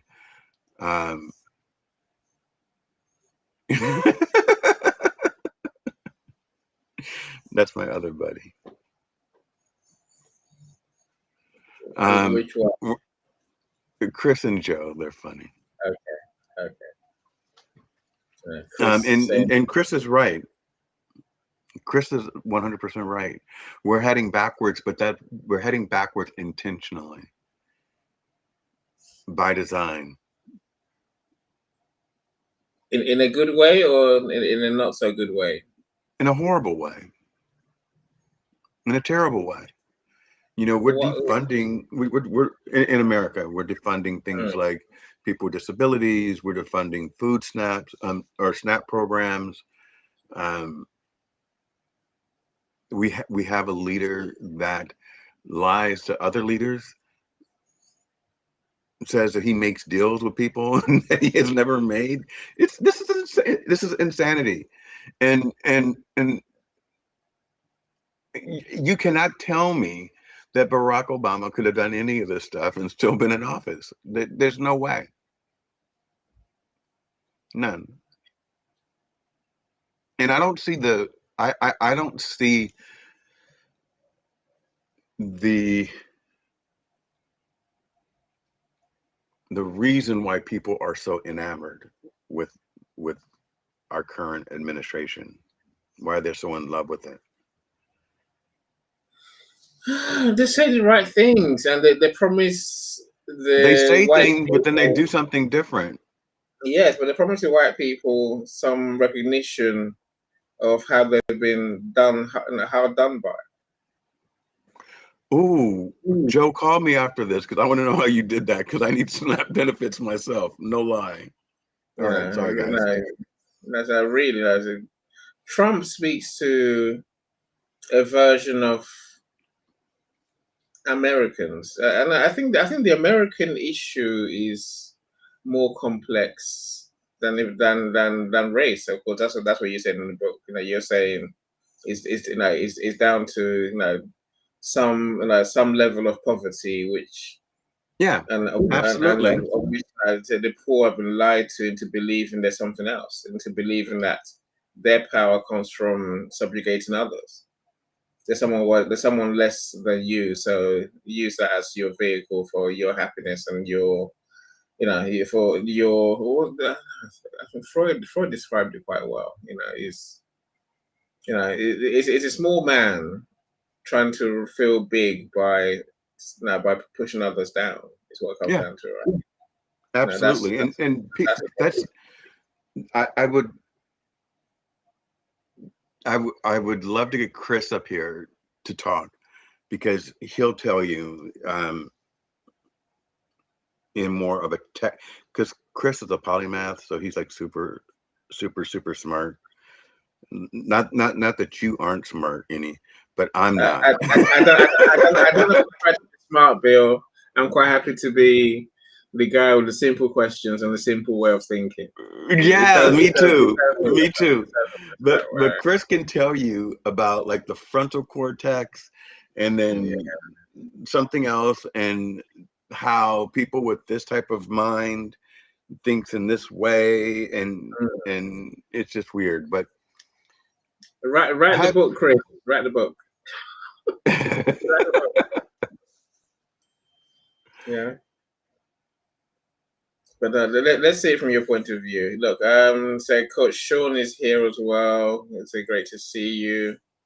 I love Sean. Hey, Sean. Yeah, he's a clever man.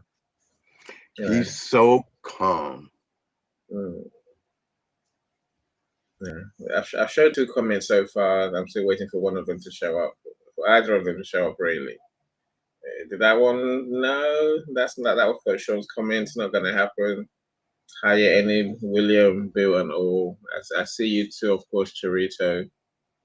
So I do want to show your comment. 3, 2, 1, 0. Ah, there it is. Good evening, amazing gentlemen, William, Annie, Kenny, and other gentlemen, and all the ladies listening. Thank you so much for joining us, Miss Charito. Good to have you in a normal daytime, right? There's one more question I want to ask. Hurry up, There's I gotta pee. many questions. Yeah, no, it's all right. So let's try this one, and then you can go and do what you got to do. And then so we can call it a day. We'll talk forever, Bill. But this is about Bill's book, so do go and check out the book. The question is coming up. So is there a common mistake that first-time authors should avoid when writing their book?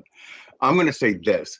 I can't answer that question because I'm a first-time author, and I wouldn't know what a common mistake is. I will tell you that I had various versions of my book, and this is one, and this is what I submitted by accident. like basically like 3 pages. I can imagine the shock. I can imagine the shock when you got the proof. Bro, you nearly died. I got it 3 days before my launch, And so I had no book, and I had to like figure out what the right manuscript was, because I had like, Yeah. because you know, when you're writing and you revise and you write and you revise, Mm. you write and you revise, and then I can't really QA my own stuff because I miss Yeah. words or Yeah. double words. Mm. So you're going to make mistakes. Mm. I would say use the tools that you have. I'm lucky enough to be related. Well, not lucky enough, but have a doctor of communications, and she's also a professor of journalism. So she was able to kind of go through and read my stuff and give me yes and no's. But you know, you can also upload and have it checked through Chat GPT to make sure that, you know, all of your periods are right, and you know your sentence structures are correct, and there's no duplicate phrases. So use the tools that you have. Yeah. Yeah. And You know. know when good enough is good enough, because I kept rewriting volume 1, and then I finally submitted it, and then when I finished volume 2, I went back and rewrote volume 1 again, and then I'm like, okay, now it's done. So And yep, over good advice. You know, your filing structure has to be impeccable to write a book. You know, you can have many different versions of everything. If you think about it, by the time you get to the end, we're talking nearly a year, more than a year sometimes, from where you yep, started, right? So you're gonna have to have very clear naming conventions for your files. Otherwise, you get all confused. You know, really. You know, yeah. you know, as someone And, who publishes people's books, I have different versions of books all day, every day. and I would forget where I put the file. Yeah, So, don't do so that. Don't like do that. one I would save on my desktop, and one I would save on my Google Drive, and one I would save on my, you know, downloads. It was just a lot, Yeah, because consistency, clarity, and you know where you are, you know where things are, and you know what the latest version is. I'll say that much. Uh, go, please, feel free. Feel free. So, look, there's many mistakes that authors make. Of course, there's many mistakes. For say, Bill mentioned, just the process you go through. Do you binge write, or do you write in on a schedule? So one way that you can write your book is by saying, for example, you write half an hour every day, maybe an hour every day, morning or night, or maybe in the middle of the day, right? But so having a regular schedule, I believe, helps you write your book quicker, because you're consistent, you show up every day, or you show up frequently, and you do a bit more. A lot of people I know will go for I will write it all at once. It never works. It never works. That's a never again. It never works. Best to have a schedule that you can do a bit every day, rather than once or twice a week where you hope to binge write. So when you do a bit every day, then you get into a habit, into a routine. One day you might do less than your half an hour. Another day you might do 3 hours, or you might do more. So literally, only by having a schedule that you keep, that you can get your book done easily. If you go for the Hail Mary, I can do it all in a weekend. I don't know. I don't know. I don't know. Of course, no. Maybe you can. Most of us can't. When people tend to put things off like that, then they tend to have a problem. And another thing I would say, Bill's gone for a 3-book series to start, which is a brave thing to do, but that was almost accidental. As I said, literally one volume led to another, and I would say to anyone, don't bring me a 1,000-page book to publish for you. I don't want to do it. I really, I right. don't. I almost don't care how much you want to pay me. I don't want to do it, because it would take my life, literally. 1,000-page book is to publish a 200-page book is hard enough. A 1,000-page book, think of that. A mistake on page 998, 997, cool. No, I'd rather not. break it up like Bill did, and that's a much easier piece of work for everyone, for you, the writer, for the editor, for the publisher, and and so we go. There's many more mistakes that we'll talk about in this room. So do come along, and even if you want to send me questions in advance, you feel free, right? There's many authors here. Then Bill's now joined the club and say, many of us can answer your questions, right?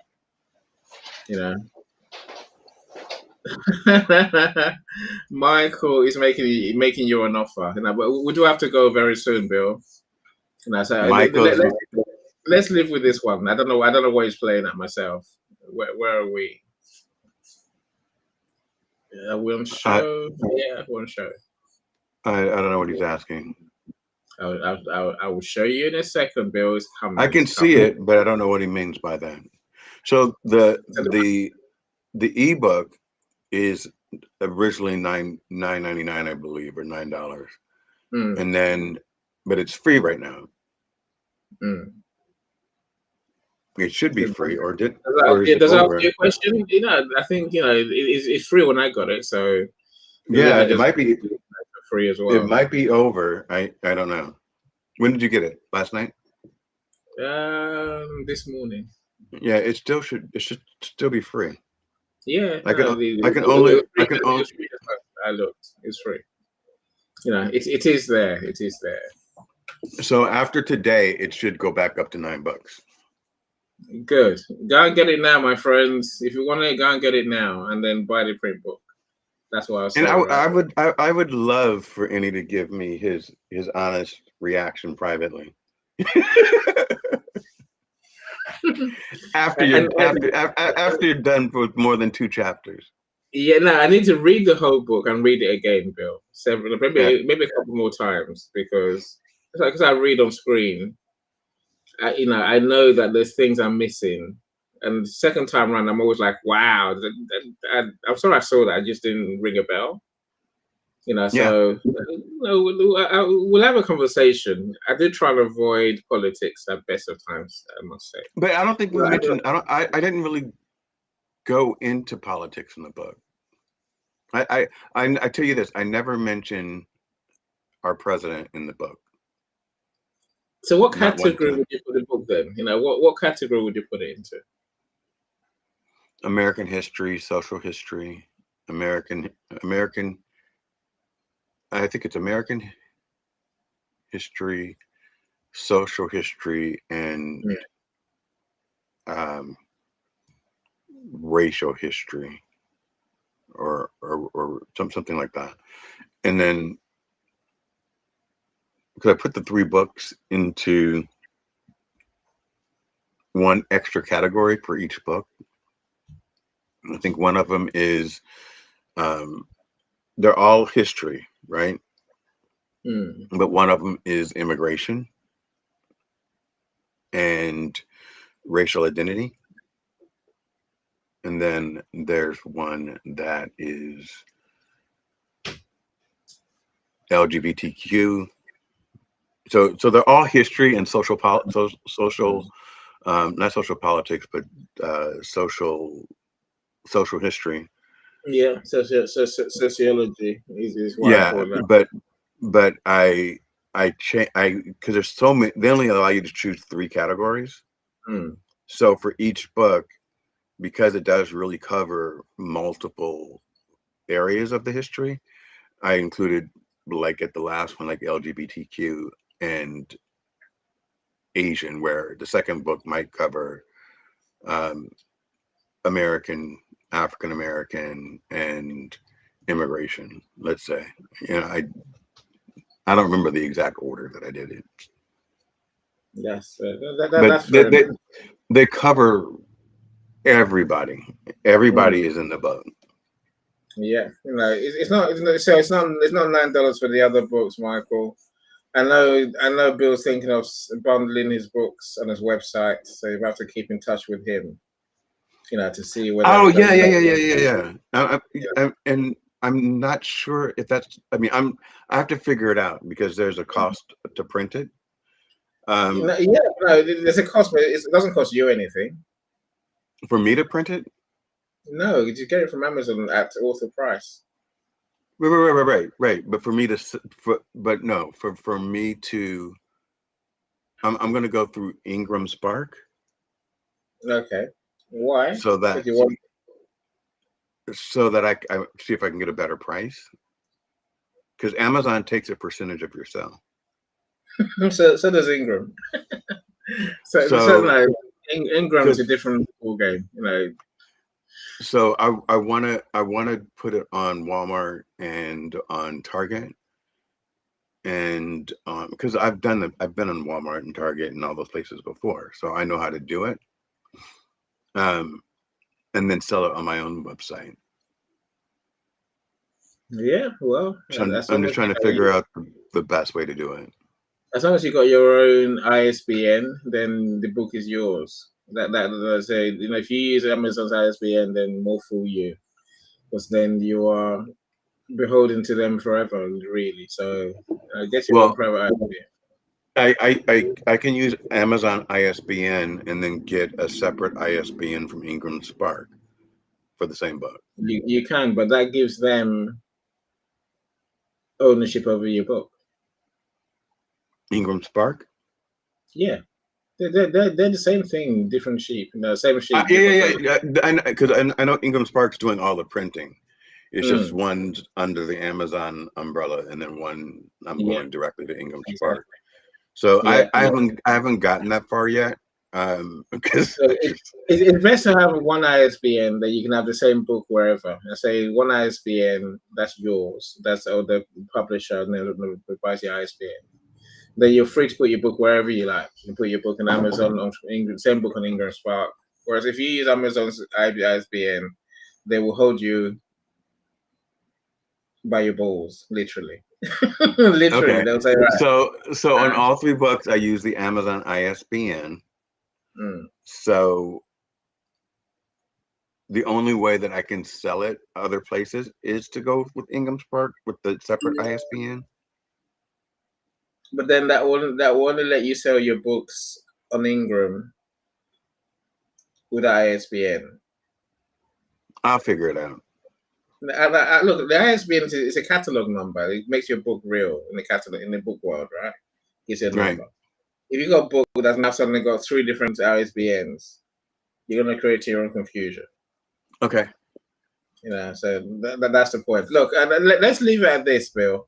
What was the hardest part of writing this book? To get now to what's the hardest part of being where you are today with this book? The hardest part was just doing it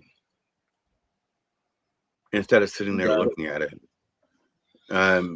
What The was it a feeling of procrastination, a feeling of thinking, I want to do more research? What were you thinking as you were sitting hard. So I was thinking about my birthday. I want it That's done what by I my, was thinking I about. want it done by my birthday is my target. Yep. And I am someone that's date driven, goal driven. And if I don't give myself a priority date, then it gets done whenever it gets done. Mm. And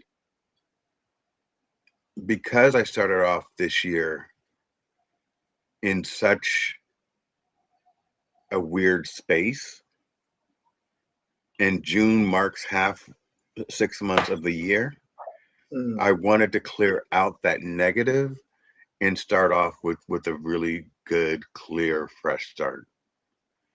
And so for 3 months, I was sitting there and just really focused on several different projects. And then finally, I put the other projects down and solely focused on getting these three editions completed. So, was your process writing a bit every day, or were you writing big chunks in, let's say, at the weekends? So I had everything written that I wanted to say. It wasn't formatted. It wasn't put together in story form. Yeah, yeah, yeah. And so it was taking everything that I had written, all my scribbles, everything that I had written down that I just didn't know, Mm, mm, and said, other people need to hear this. And there were some days where some of the subjects came from a social media post that I saw. mm. What are you doing? I'm I'm agreeing like, with you. I'm saying yes. I agree. I'm like squirrel. So you're on your phone. Yeah, that will be soon. Look, Always multitasking. okay, So and always. I'm doing fine. there there was no real process. I mean, there were days where I put it down Mm, because I had nothing else to give, and days where I picked it up and I was up until 2 a.m. just writing it out, and wow. waking up in the morning saying, okay, all right, this is the direction. And once I once I understood the tone of each book, Mm, mm, then the flow came with it. It's just like a song. Once I get the beat, mm. then Clarity, yeah, clarity, and then that creates momentum, and then now you're in flow, right? yeah, It's all of that. yeah. So it was more. I don't want to say divine, um, but it was more of a calling Mm, to put it out. And the reason why I said sometimes I had to sit it down, and that's when I couldn't find my files.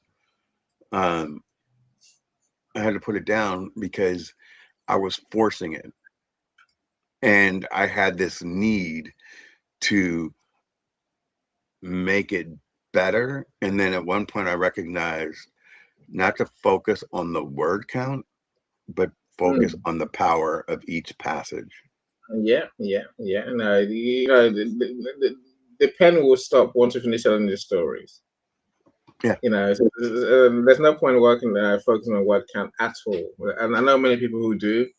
It's counterproductive. It's yeah, like because sometimes you have to cut a lot of stuff out of the book when you finish anyway. yeah, The last part might be taking a lot of stuff out. But the word count will change. So I said never focus on that. yeah. So You know. what I did was I took some stuff out and moved it over to volume two. So Mm, that's kind of how volume two evolved, because I was taking stuff out because it was just too jam packed, mm, and mm. I had too many thoughts going on. And so intentionally, the way the book is written is volume one is going to point to volume two.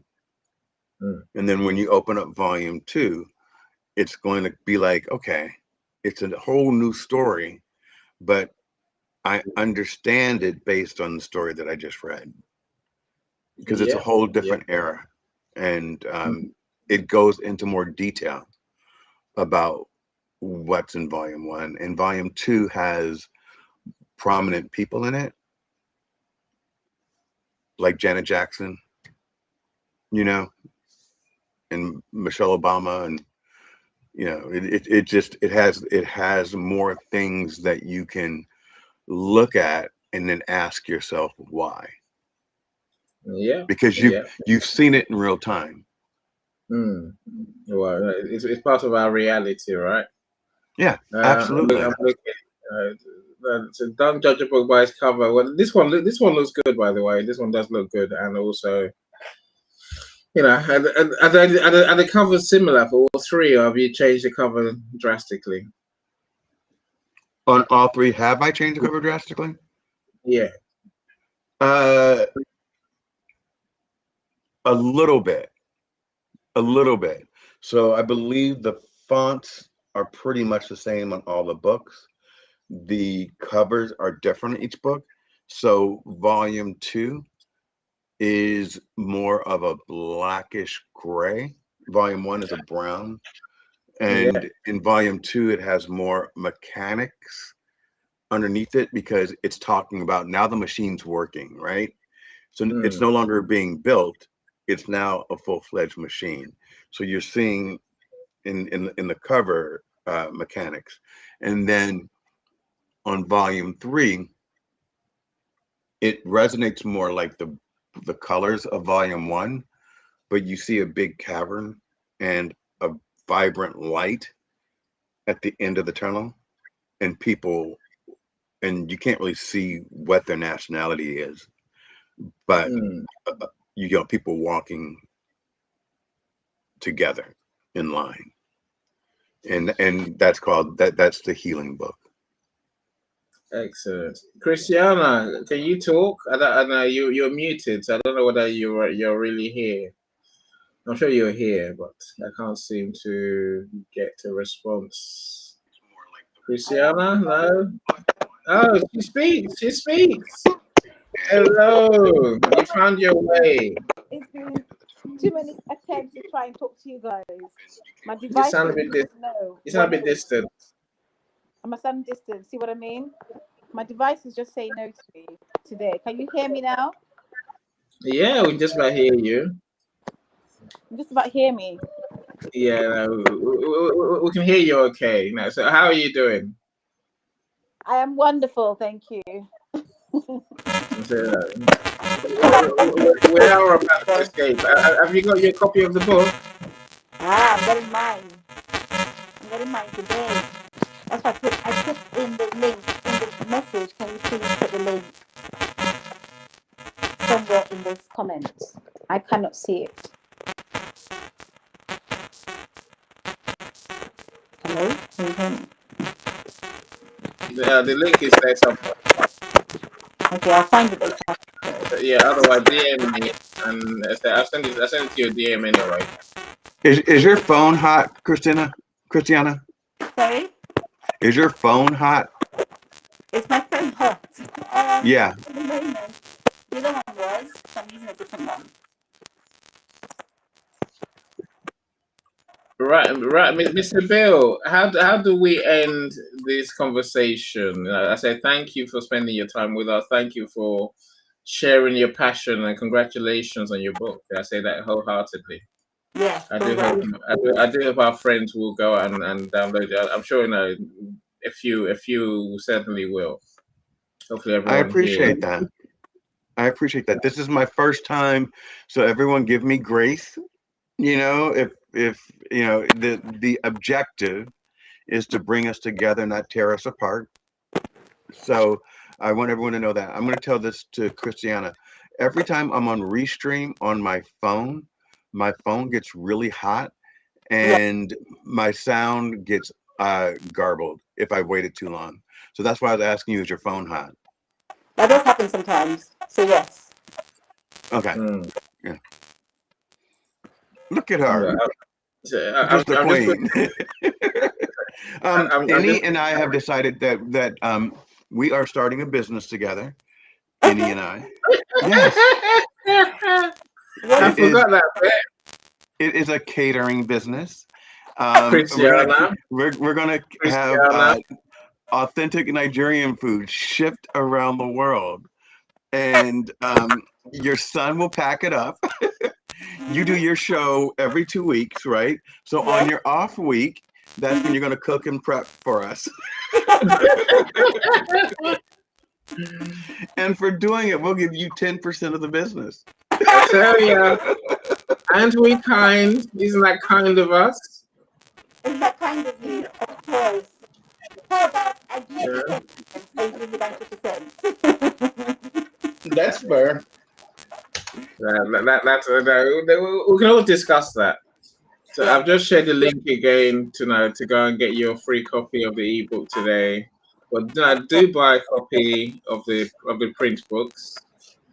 If not today, sometime do go and buy your copy of the book. It actually costs money. And I really do want to thank everyone for showing up. I want to thank Innie and Christiana for always being so gracious with me, and this has been fun. Oh, Bill. It's a great start, Bill. It's a great start. Now your life's all about marketing his books now. I hope you know that. I'm gonna get out there. Stop it. I mean, now, these are your babies now. Seriously, Yeah. these are your babies. You have to grow them, get them in more people's hands every day. That's Ilsa's job, right? You know what? I think that if someone asked me what I didn't know, it's that. Like I thought, okay, I'm gonna put it out and everyone's gonna buy it. Yay! Yeah. I'm like, oh wait, I have to tell people and keep telling people about it. Yeah, every day till you die, Bill. Well, obviously, you write your next ones. Go, What'd you try say? again, Christiana. I said, Bill, you are the best advert for your book. Thank you. I appreciate that. It's true. It's true. It's true. But Bill, thank you so much for being a star. Thank you for coming to see us. I'm sure we'll spend more time talking about this book because I think it's an important contribution to our world, right? I will let you know when it's like the #1 international bestseller. I'll come back and talk about it. Annie, was there Bill. Bill and Annie, is there a launch party for this book? I had the launch party on June 26th. It was my birthday. You said that last time. Yeah. Did you check the scores? Christiana, LinkedIn, YouTube launch party. We do it differently. Yeah. So the way that I did it, Christiana, and I come from the world of, music and stuff like that. I invited people to my birthday party, and then during my birthday party, I announced the launch of the book. Yes. And so it was kind of like if you think about Beyonce, how all of a sudden she's quiet for like 6 months, and then all of a sudden there's a big album that comes out and there's a tour announcement.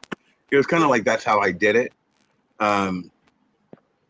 And I was working on the book up until the day I was having my birthday thing, because I told Annie that when I got the proof, I had submitted the wrong file, so I had to resubmit it and to get the book correct. So I was able to get the EPUB out on that day, but the actual book wasn't published for release.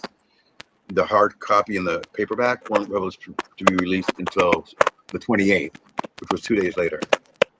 They were all up there, like you could pre-order them. Wonderful. Do you know if your book is #1 already, Bill? Do you know what ranking your book has on Amazon? I'm not gonna look until because it's my first. It's my first one, and so if I start looking at rankings and where I'm at and stuff like that, it will make me more concerned about how it's selling than the message that I want to get out. And I think the message itself is powerful, and it may be one of those books that, like, just like a song, those ones that are like a creeper, and you didn't know it, but then all of a sudden it's been like #1 for like 6 months, but when it first came out, it did nothing. So sometimes I understand where you're coming from, Bill, but I also understand why Eddie's asking that question. Sometimes, and it also depends on, I guess, the subject, the topic of the book or the theme of the book. Sort of what happens is getting to that #1 or bestseller really helps people to get to grips with the book, because this is how people buy, and we're humans, right? Humans do what they're told to do. And when they're told this is a bestseller, we run to it. And if it's not yet a bestseller, how do we get it a bestseller? Because it's the way we're going to get more books sold. And jump in here and correct me if I'm wrong, but this is what I see when it comes to books. So I can understand the person that Eddie. So I know I did one thing wrong. I'm sure I did many things wrong, but I know I did one thing wrong that I corrected yesterday, I believe. When it asked me for age range, I put like 14 to 17. And so I think that limited who it showed it to. And then I read don't select anything if it's for everybody. Everyone, And yeah. so, yeah, so for 10 days, it was restricted to the age range of 14 to 17. Why that age range? Because I thought it meant, I didn't understand what it meant. Okay. So when I selected it, I thought I had to put in an age range. So it said, is there any sexual content in it? I said, no. And then it said, so what age range is it for? And I thought about the topic. And so I just thought, okay, I don't know. I don't want people to give this to their 8-year-old. Yes. Although I don't think that there's a problem with it. I think it's an educational book. But the subject matter is heavy. So I said, okay, well, 14 to 17. Because then it said you have to have a max. And then when I reread it for volume 2, Yes. it said, don't select anything if it's for everyone. So I just opened up volume 1 and gave it more breathing room last night. So it was stifled for the first couple of days, or first 10 days. So what I'm hearing, Bill, is there possibly needs to be an extended launch party. Because the book you've And it, got to sell the book at different spaces and bring people together to be able to really promote the book, you know? So the extension of that awareness launching every Tuesday. okay. Well, I need to figure out how to do that. If you have suggestions, or if you want to invite me on your show, I could put something together. I need to book a professional for this. This is what he does all day long. So you What is Annie looking at? Because he's really in there looking. And are you okay? Are you frozen? Can you hear us? I can see your head moving like a tortoise coming out of the shell. Good news for you. Are you listening, Bill? Are you listening, Bill? Yeah. Okay. Did you know that you're number 1 in the US as we speak? You're number 1 in history of race and ethnicity. There you go. Woo-hoo! Congratulations. Yeah, now really. Now, many people never achieve number 1, but you've actually achieved number 1. So good for you. Are you joking? No, of course not. I've got a screenshot to show you if you want to see it. I got to share that with everybody. Yeah, no, it's there. No, it's there for sure. You know, so I'll send that to you. But I need to go and take my little man to go to his exercise. Otherwise, he'll kill me. All right, but I gotta go anyway. Yeah, no, thank you so much. I'm sorry, I can barely hear you because your phone's doing what mine does, which is just static. So and it only occurs on Restream for me. Only on Restream. More like Restream. Yeah. So whenever I go on someone's show on Restream, I tell them to pick me first because if I wait too long, my phone's gonna do that. All right, guys. The boogeyman wins. I'm going to go out there and scream that I am number 1.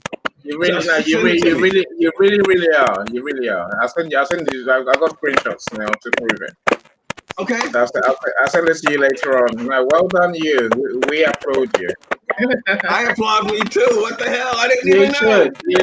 You should. Look, you enjoy. Thank you, everyone that's joined us. Thank you so much. No, thank you, Bill, Christiana. Thank you for joining us as well.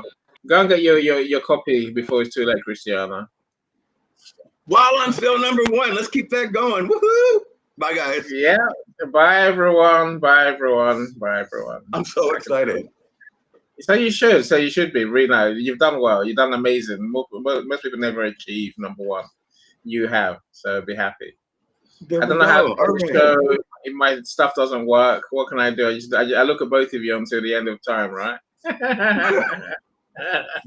Bye, guys. Bye, heading out. everyone. Bye, everyone. Bye, everyone. Bye, everyone. Are you moving? Are you moving? Are you moving? Yeah, yeah. No, you're not moving. Not yet. Come on now. Get moving. Yes, it's moving. It's moving. It's moving. No, it's moving. It's not moving. He sees you. He sees you. End the show. Today was the night. From the children with no voice Wow. and borrowed rooms to the man